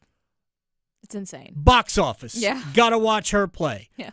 I hate that Juju Watkins isn't in it anymore. That does sting. It is sad that she's not there. Yeah. Yes, Southern Cal winning. Now, can they beat Connecticut without Juju? Well, not if Paige Beckers is going for 40. Right. So, and that's tonight, as well as TCU playing at Texas. Both of not at Texas, but against the top seed Texas. Both Texas is a big favorite. Connecticut is a huge favorite because there's no Juju Watkins. UCLA made the Final Four as well, as did South Carolina. And shouts to Dawn Staley's team. They are a machine. Absolute machine. All right, are we ready for a wall of sound? The wall of sound is a function of this studio. There's no doubt about it. All right, I want to start with Jay Williams from ESPN. And Jay was not a one-and-done player, by the way. If Jay Williams played in today's era, he would have been a one-and-done player. Because it was pretty evident watching him his freshman year, which was 2000. Remember in 2000, Duke lost to, I believe it was Florida in the Sweet 16. In Syracuse. I was there. He was, if not the best player in the country, he was on the top 5 best players in the country. Jay Williams on whether or not Cooper Flagg is the best one-and-done player at Duke ever. I don't think talent-wise he's like AD. I think AD is different. I think AD continues to prove to be different when he's healthy. KD, talent-wise, off the charts, too. But I don't know if I would put Cooper ahead of those two. I think those two are like generational type players. I think Cooper's generational. I just think that's a different level. But I would probably get him higher than Tyler just because I think it translates differently. Yeah, as much as Tyler had a great first, I never saw it translate. I think the thing that makes Coop different is not only is it dominant in college, but it's going to translate, right? Like there's certain players in college I'm like, I don't know if it's going to translate to the league. He's similar kind of like on that mellow KD, not on that level or AD. I'm not sure he's going to be a guy like he's going to be maybe one of the greatest scorers, but I think right outside those three, he probably fits in that bucket. Best one-and-done players that I've ever seen. He mentioned two of them, obviously, Anthony Davis and Kevin Durant. I just don't know if you can be a better one-and-done player than Carmelo Anthony. I mean, it's a Hall of Famer. As an elite NBA player, on top of the fact that he was an elite college player who did also win a title. We talked to Mike DeCourcy earlier. He wrote about the comparison between Cooper Flagg and Carmelo Anthony. It is a great piece. You can go back. It's probably a week old. Yeah, tremendous piece. I did not realize how good of a teammate Carmelo was. I wasn't covering Syracuse. I was just watching Syracuse play. Didn't realize how good of a teammate Melo was. Melo was a great NBA player, but he was an unbelievable college basketball player. A little bit more from Jay Will. Because remember, we talked about this before. I think right now, if I was ranking the best Duke teams, the 2001 Duke team is the best one I ever saw. They had a motor, a killer instinct that I think separated them from their competition, on top of the fact that they had a high level of talent. And Jay Will was asked where this Duke team ranks historically. At the beginning of the year, when Duke was playing Kentucky, I was on at halftime. I said, this is the most talented Duke team I've seen since our 2001 team because of their sides, because of their length, and it was just the way they defended. I can't tell you guys how many times I've yelled at the TV over the last 15 years, even when we won championships, where we're playing zone defense, right? Or when we're switching, we're staying parallel to the basket. We're not actually denying playing passing lanes, forcing deep offenses to start from half court. This team does that. Now, they lost that game, and people called me crazy for my commentary on Duke, but I firmly believed it because of the way Malawatz can protect the rim, because of the way Knipple and Flagg defend, Tyrese Proctor, all these guys. And every time I was actually at the game last night, and they just continue to beat you in a variety of ways. So yes, you have to win it, but I would probably say top 3, top 4 Duke teams of all time if they close the deal. If they close the deal, there is a change at number 1 for me. John Shire has gotten this Duke team to think defense first. And they are elite offensively, but he has gotten them to think defense first. Now, are they as good defensively as Houston? No, they're not. They're not a necessarily a physical defense like Houston is. But they are elite defensively. And they have, I think, the best offense. Maybe Florida does in this tournament. But they have everything. They can beat you any way you want to get beat, they can beat you. You want to slow it down, Duke can slow it down. You want to speed it up, Duke can speed it up. You want to have a shooting game, we can shoot. You want to get to the rim in the paint, they can do that. By the way, I found it really fascinating that for the most part, Duke has not been reliant on the three. They have been driving. They have been getting into the lane. They didn't get into the free throw line a lot until late against Alabama. Yeah.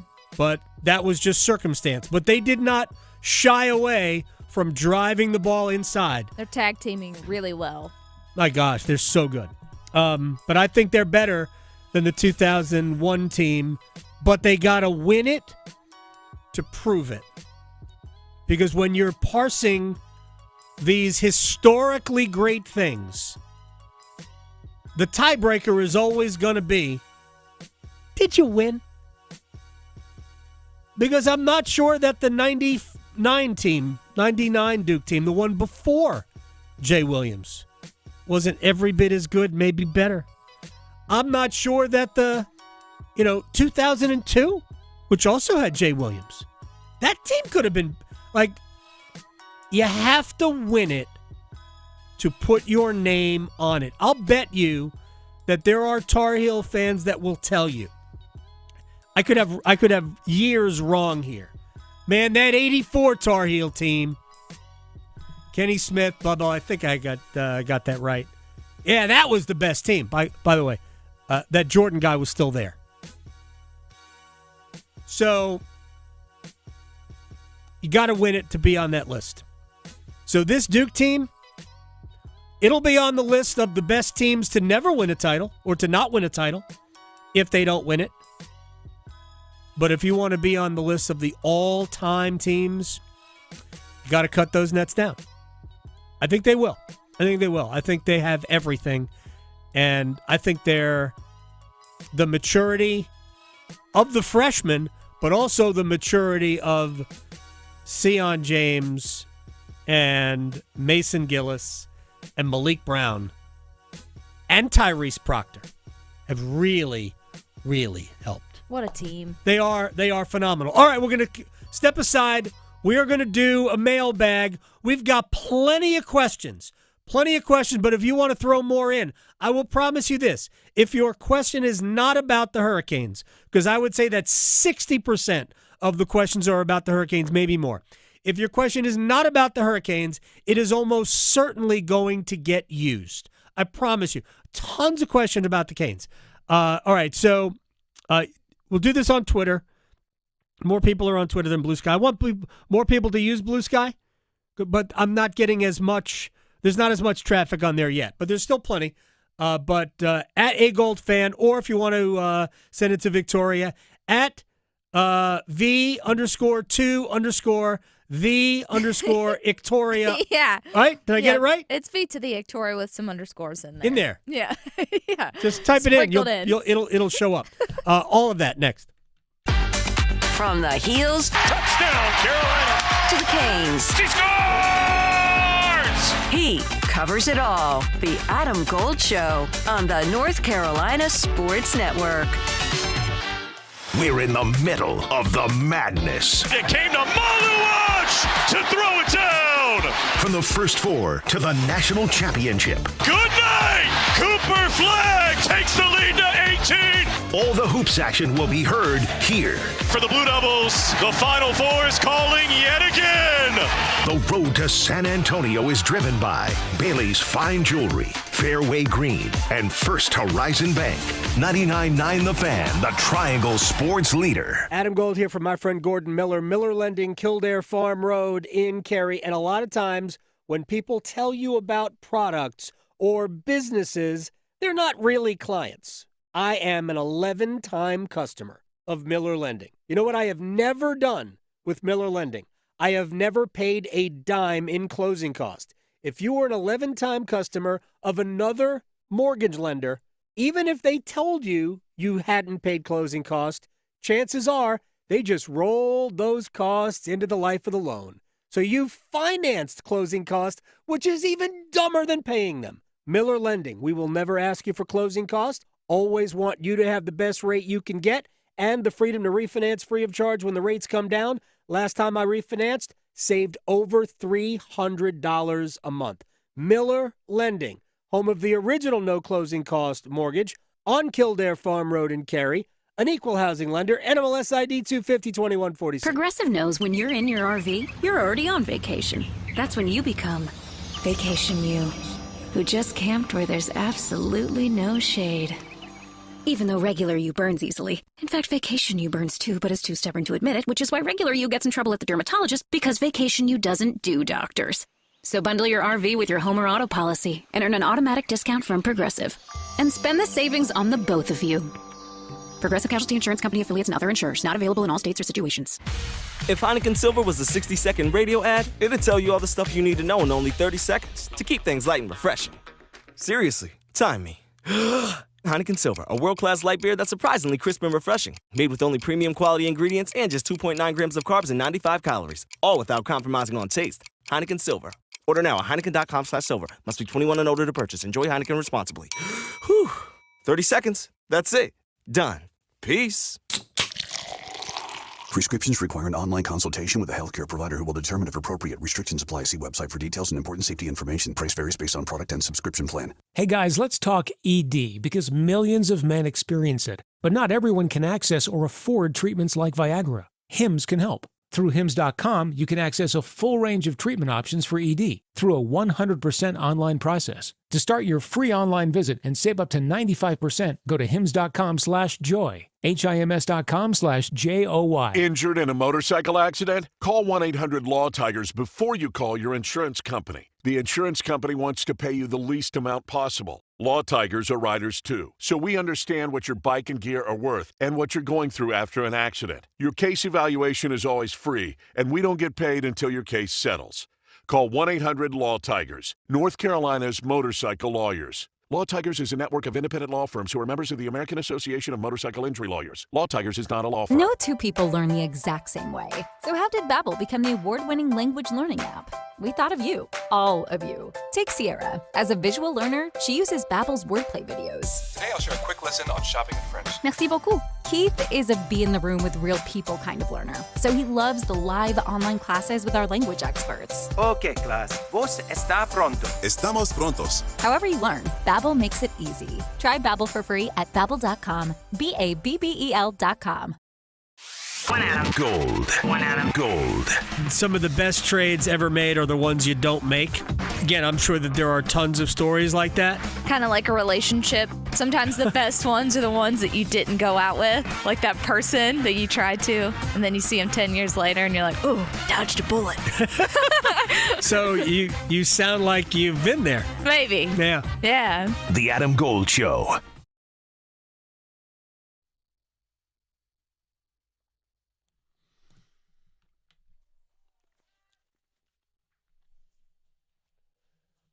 It's the Adam Gold Show. I am Adam Gold. Victoria on the ones and twos. We have received many questions, so we probably should not wait very long. We do this we don't have a set time or day. It's just sort of, hey, let's do a mailbag.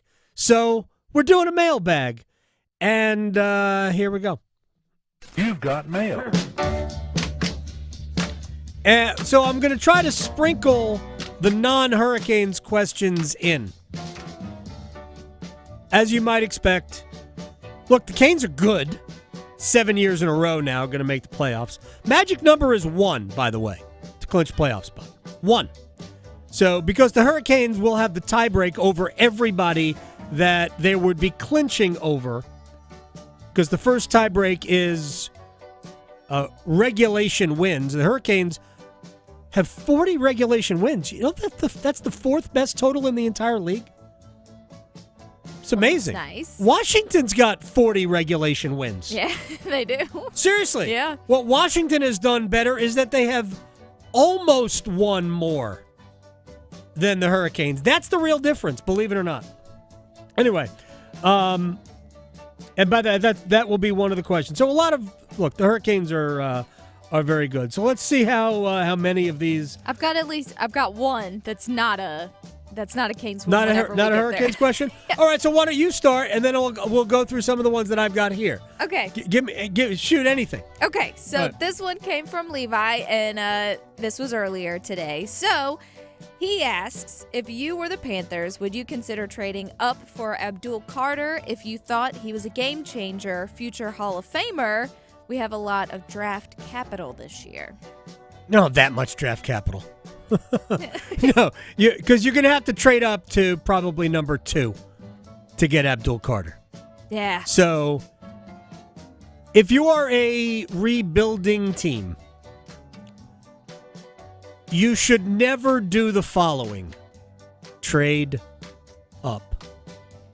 Yeah. We hopefully just stop have learned our lessons. Stop it. We don't need to do that again. First of all, if I knew that he'd be a Hall of Famer, then yeah, of course. But you don't know that, so don't. Don't. Mm-mm. Was Lawrence Taylor the first pick in his draft? Oh, yeah. I don't believe he was, right? Actually, I'll go back and look, but I don't think he was. Julius Peppers wasn't the first pick in his draft. Nope. Hall of Famer, right?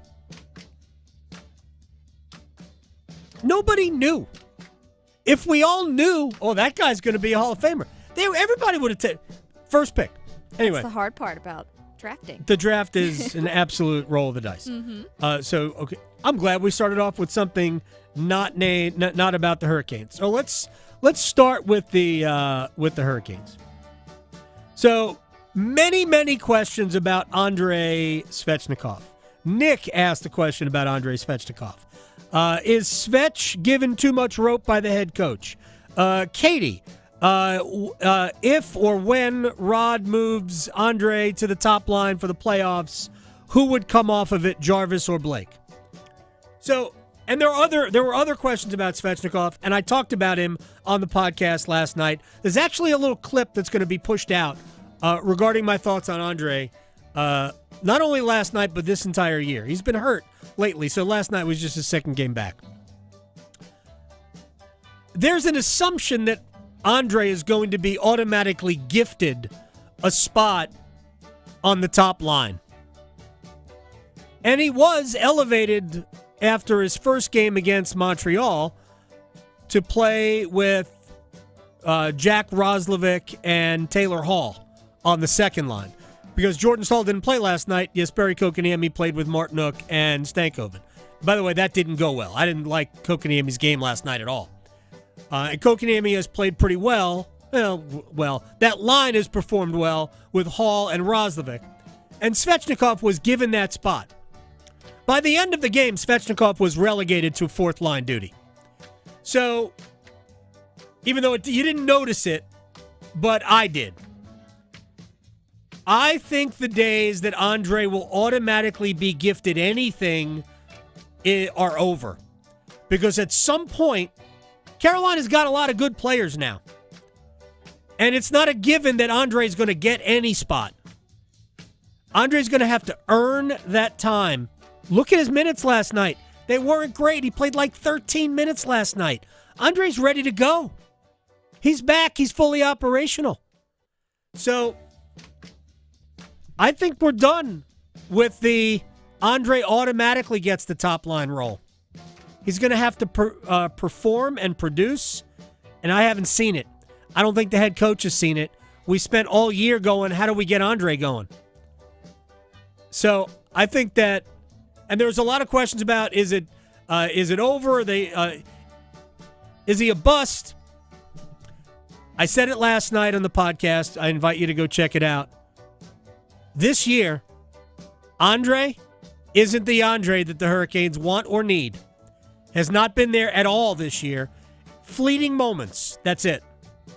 He will have to be better. He makes a lot of money for the Hurricanes. He will have to be better. And by the way, miss me with, he'd be a 100-point scorer in somebody else's system. Get out of here. Get out of here with that. All right, moving on. Do you have another one? That was the rest of them are all Canes ones. So let's go through some of the ones I have here about the Canes. Since Brent Burns won't get to third all-time in terms of consecutive games played, will he take games off? In other words, will the head coach take him out of the lineup, especially with Scott Morrow and Alexander Nikishin likely going to both be here in the last couple of games? I have no idea how the KHL playoffs are going. But when his team is over, Nikishin will likely come over. Anyway, right or wrong, Rod Brindamore will not take Brent Burns out of the lineup. Because first of all, the streak is important to him. But I think people are making an assumption that I do not make with you. In that if Burns misses a game, he will suddenly become a better player having missed a game. And those two things do not equate. Now, I know baseball was an every single day sport. Burns will be managed in terms of his energy, effort level through no practices, through minute reductions during the course of the last several weeks, 2 weeks of the season or several games of the season. And they'll make sure that they get the best version of him, whatever that means, when we get to the playoffs. I am not sitting here telling you that Brent Burns is an elite defenseman at this point. He's not. But when he's not turning the puck over, Brent Burns has been good. And he has been a good part of their penalty kill. And he made several good plays on the penalty kill last night. He just had a rough game managing the puck. And he also lost, was Andersley on the backdoor goal that made it 4-4. That was a mistake by Burns. But he turned it over a few times, which really, well, it actually didn't hurt Carolina because none of those turnovers led to goals. But they led to scoring chances, which, especially with your goaltending last night, could have led to goals. Anyway, Burns needs to be better. But when he's not turning the puck over, I think he's been good. So I'm not so concerned about him this year, but I don't think they'll re-sign him next year. And there was another question about Orlov and Freddie. I think all three players will be gone next year.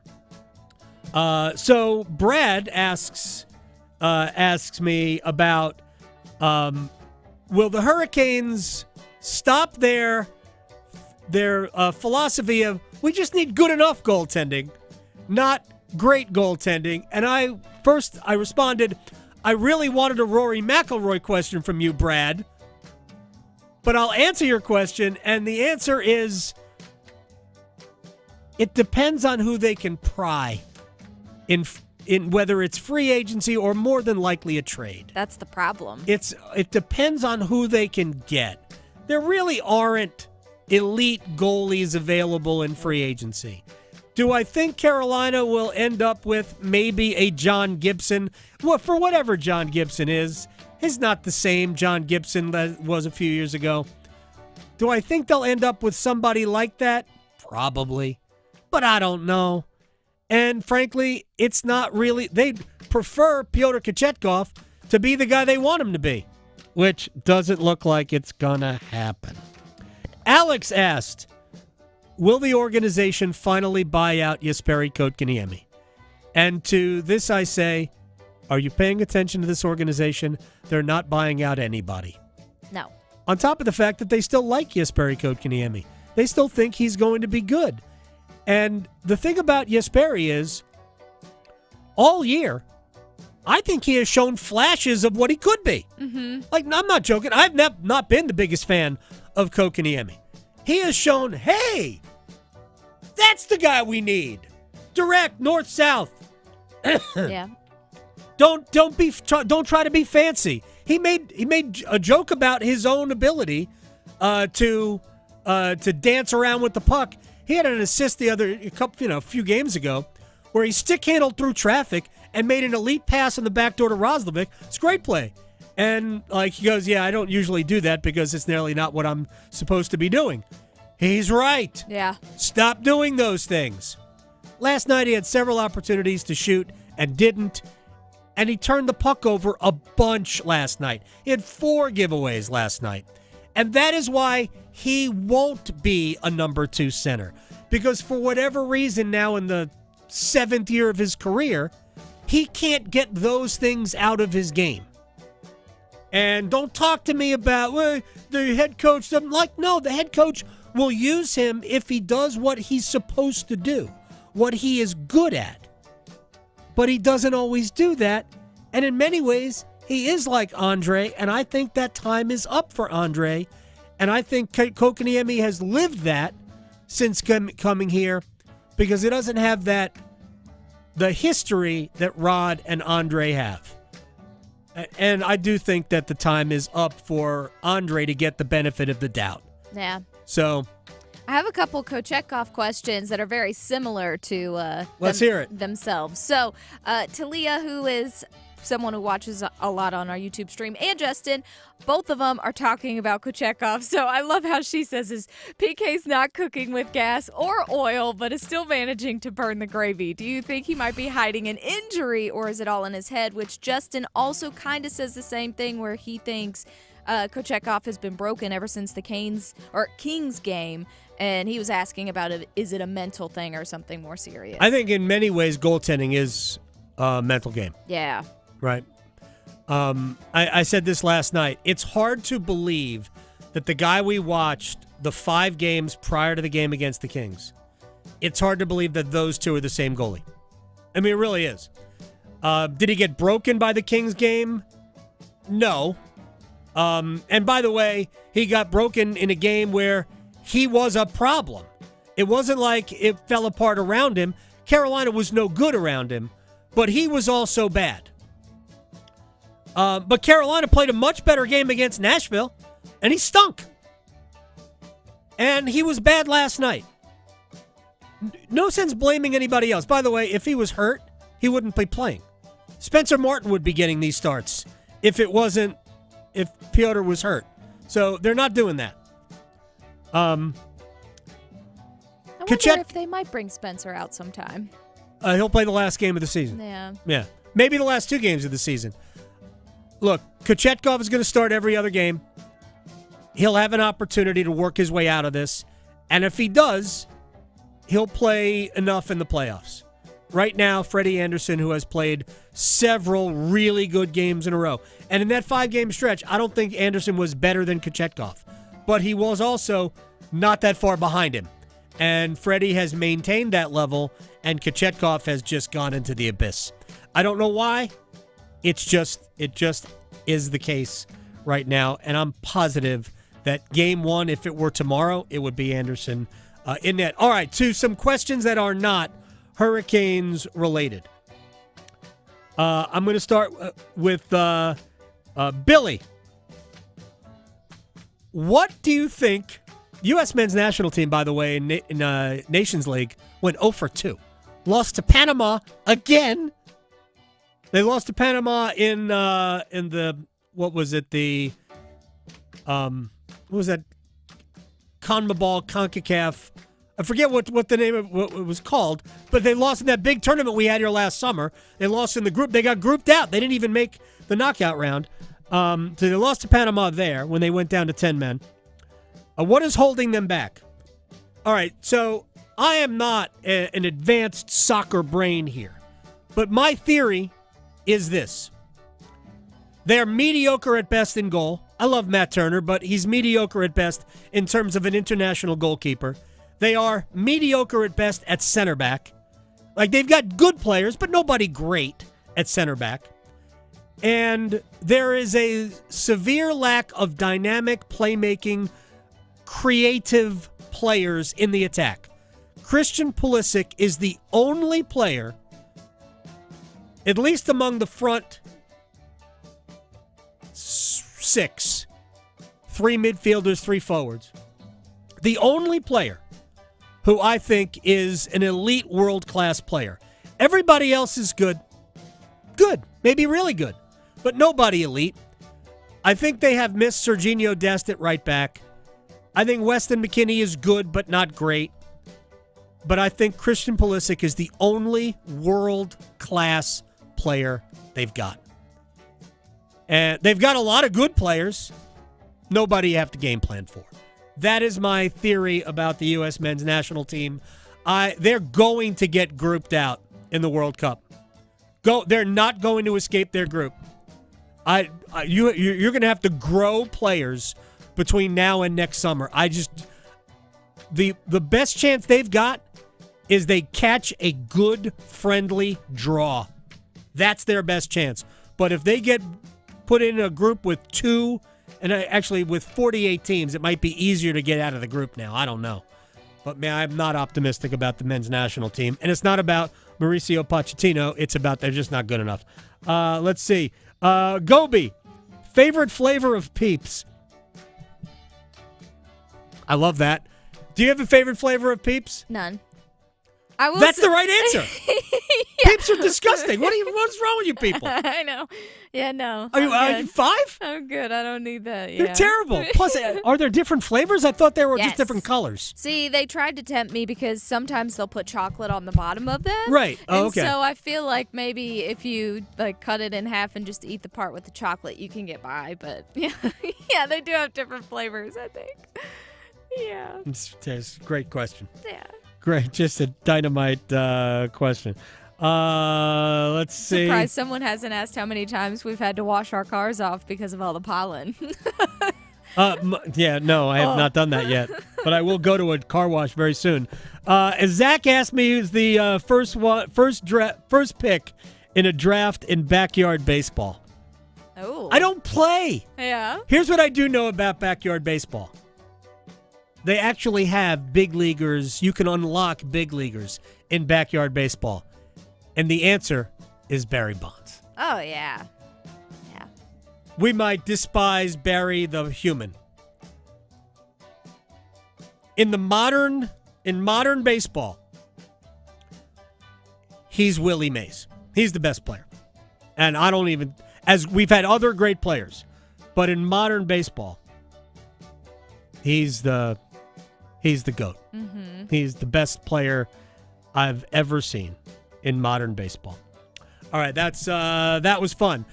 We didn't answer all the questions. There's so many questions to answer. We do a Canes Corner podcast for all your Hurricanes questions. YouTube.com/Canes Corner for that, or just subscribe to wherever you get your podcast. I've been told it's good. You'd have to make that decision. I do it after every game. All right, when we come back, Brian Geisinger on how Duke shut down an offense that went for 113 2 days prior to Saturday. Next.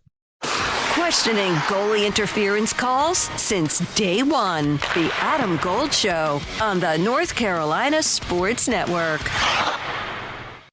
Do you know someone who's lost a loved one to overdose? Every day, the disease of addiction is taking lives and devastating families. But this crisis is preventable. Join the Governor's Institute in the Be a Superhero in the Overdose Battle campaign. Together, we can spread awareness, fight stigma, and save lives. Learn the signs of overdose. Know how to help. Visit governorsinstitute.org/superhero today, because doing nothing shouldn't be an option. Be a hero. Take action. Save a life.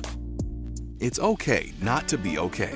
Feelings of loneliness, anger, and worry are completely normal, and you're not alone. If you need help coping, call, text, or chat the free 988 Suicide and Crisis Lifeline. Someone is always there to talk, day or night. Together, we will find the care that works for you. Just call, text, or chat 988 anytime to talk to a trained counselor who will listen, provide support, and connect you to other resources that can help. Let's get through it together. Brought to you by the North Carolina Department of Health and Human Services. The Body Armor State Games are coming to Greensboro this June. Registration is open to athletes of all ages and skill levels in 20 different sports. The Body Armor State Games feature 11,000 athletes and 600 teams. Don't miss out on North Carolina's largest sports festival of the year. Visit bodyarmorstategames.org today. That's bodyarmorstategames.org. The Body Armor State Games are proud to partner with Truist, Lowe's Foods, and Blue Cross and Blue Shield of North Carolina. This April, join North Carolina Realtors in celebrating Fair Housing Month. Fair housing means everyone deserves a place to call home, regardless of race, color, national origin, religion, sex, or disability. NC Realtors are committed to fair housing for all North Carolinians and ensuring that everyone has access to safe and affordable housing. Let's work together to create communities where everyone can thrive. Visit ncrealtors.org to learn more about fair housing.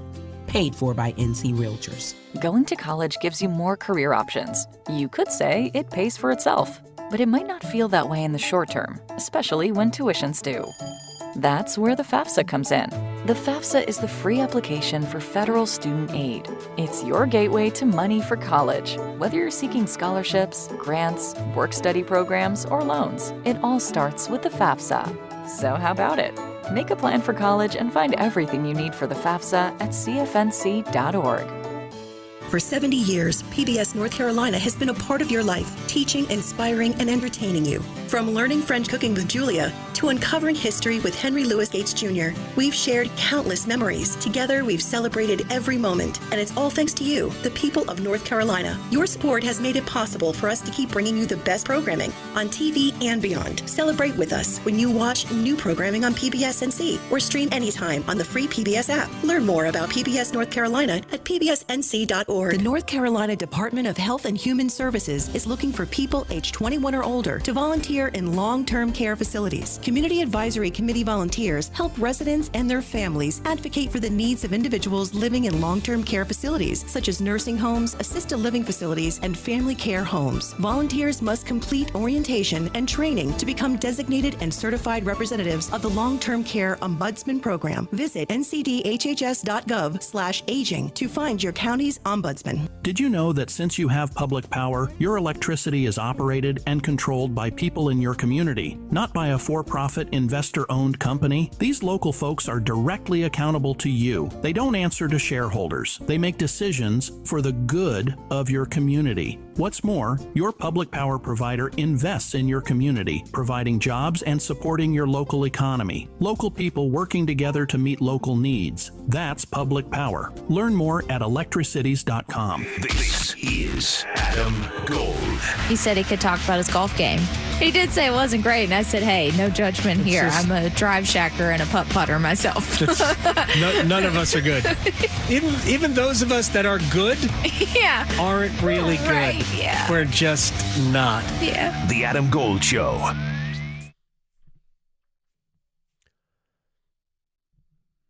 Underrated band here, by the way. Big time. Big time. Big time fan of the Electric Light Orchestra. And they're still touring and everything. Really? I think so. I mean, I just saw them. Well, it's probably been. Well, he's the only while. surviving member of the Traveling Wilburys, right? I think so. Last time I saw them, it was at least a solid 5 years. So, Petty, Orbison, George Harrison. Those were the four. Jeff Lynne from ELO. And those other three were the Traveling Wilburys, were they not? Mm-hmm. Yeah. So, unfortunate. But yeah, ELO is just absolutely awesome. All right, speaking of awesome, Duke, awesome. You know who else is awesome? Brian Geisinger. Split the action on Substack. You got to get it. He is the basketball brain that we seek out for answers. So, my question to you, Brian Geisinger, other than just be suffocating, what did Duke do to shut down Alabama? Look, I thought, obviously, Duke all season, I think, has shown just a lot of versatility on that side of the floor, and Duke has sort of like a base defensive package that they can always get to, but there's a lot of like game-to-game adjustments, and even within games, you're going to see different adjustments. So Duke starts the game against Alabama, and they're playing drop coverage against Alabama's pick and roll. So they've got Kaman Malwatch drop below the level of the screen. Right. And then Aiden Sherrill comes in, the backup center, and he hits those two pick and pop threes in the first 5 minutes of the game. And at the under 12 media timeout, Duke switches its coverages, and they start switching everything. And we've seen throughout the season against Notre Dame, Pittsburgh, UNC, Kaman Malwatch, his ability to go out and switch and take on guards along the perimeter. Right. Pretty good at doing that. Obviously, Alabama's got some serious firepower at those guard positions with, Mark Sears and LeBaron Filan and Aiden Holloway. These are like really, really good. Filan's maybe a lottery pick in a couple of months. And then after halftime, they start mixing up, where if Cliff Omarui is in at center for Alabama, Duke's in drop coverage. But if they've got Sherilyn or any of their small ball fives in, Duke starts switching everything. And I just thought the sophistication in how they were nailing those things was really good. Duke rebounded the heck out of the ball, which is a big thing against Alabama, too.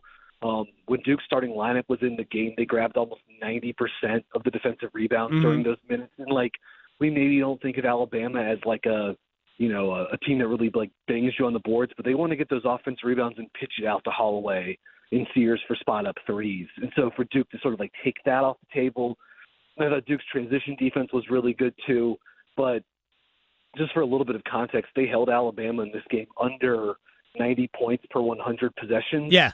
Nate Oates has coached over 200 games at Alabama. That's just the 18th time he's been held underneath that number, one of his teams at Alabama. It's only the second time this season, too. So I don't know. I mean, Duke's had a lot of big defensive performances this season. To me, that was, they got it when they needed it. That was their best defensive performance of the season, especially if you're grading on the curve, with the stakes, the setting, and the quality of opponent. Yeah, and here's the thing, because you mentioned rebounding. And by the way, we'll look ahead to Houston before we say goodbye. And that is going to be, I think, John Shire will spend all week talking about Houston's ability to get on the offensive glass. I think they're the best team in the country at getting to the offensive glass. It's almost 40% of their misses. Carolina, Duke Carolina for years, at the height of these two programs, Carolina was always one of, if not the best offensive rebounding teams in the country. Duke has to be prepared for that. They struggled a little bit with Arizona on the offensive glass, and I thought they struggled early against Alabama on the defensive backboards. But I think for maybe the last 30 minutes, they completely shut that down. Because I thought the most impressive thing was that Duke did this without Cooper Flagg's fastball offensively. He was great defensively. He was not great offensively. Yeah, that was like a C- game for him. I mean, he was still pretty good, but, offensively he made, a couple, whereas the Arizona game, he made maybe one mistake offensively. He had one of the turnovers late against Arizona. He had several kind of bad passes. You still see some of the limitations with his handle at times. And, this was not his and he couldn't – there was also like an hour-long stretch of the game in real time where he didn't make a shot too. Now, he's still doing a million good things for them on that side of the floor, and obviously his defense is very important. And when Duke is going to switch like that and they've got Malawach, switched out 20-plus feet from the rim, well, then you need Cooper to be the presence at the back end, right? And I thought his rim protection, he had 9 defensive rebounds. It felt like more. He's obviously an amazing rebounder, and they're going to need it from him against, probably the most, outside of maybe the 2 games against Arizona, maybe Kansas. This is Auburn, I suppose, too. One of the most physical front courts they've seen all season with Juwan Roberts and JoJo Tugler, who are, they don't have the size and length of Malawach or, the Arizona front court, but they're mean and super athletic and really strong and ferocious. And and grown. Houston does that. Houston, I mean, Roberts has been around for how many years now? But also Houston does Duke to an extent is able to do this as well, where they're able to both crash the glass offensively, but also be good in transition defensively. They have the balance. They can still send 2 guys to the glass and still be good on the other end of the floor. I think heading into the Alabama game, we talked a lot about the numbers component and how Alabama wants to just, on a points per possession basis, how they want to just blow you away with, dunks and threes. Houston, their math is different. They play this possession battle where they don't turn the ball over. Right. Their offense is top 10 nationally in turnover rate this season, and right around 14%, I believe, and they're tops in offensive rebound rate. So that's how they're just going to beat you with the possession game and take more shots than you, basically. And on the other end of the floor, I mean, defensively, they're monstrous. So it's a big challenge, man. It really is. Brian Geisinger is joining us here on the Adam Gold Show. Split the action on Substack with a full breakdown of Duke's defense in the win over the Crimson Tide. On the offensive side, when you didn't have, Cooper Flagg with his best stuff, and I've said this before when I'm talking to other people about it, this is the thing that impresses me the most about Duke offensively, is that, if they have a handful of guys that aren't playing well, they have a handful of other guys that just pick them up. So, in the game again, was it Arizona? Tyrese Proctor didn't shoot well against Arizona. All right, so Sion James and Mason Gillis are knocking down threes. Or Caleb Foster is making shots.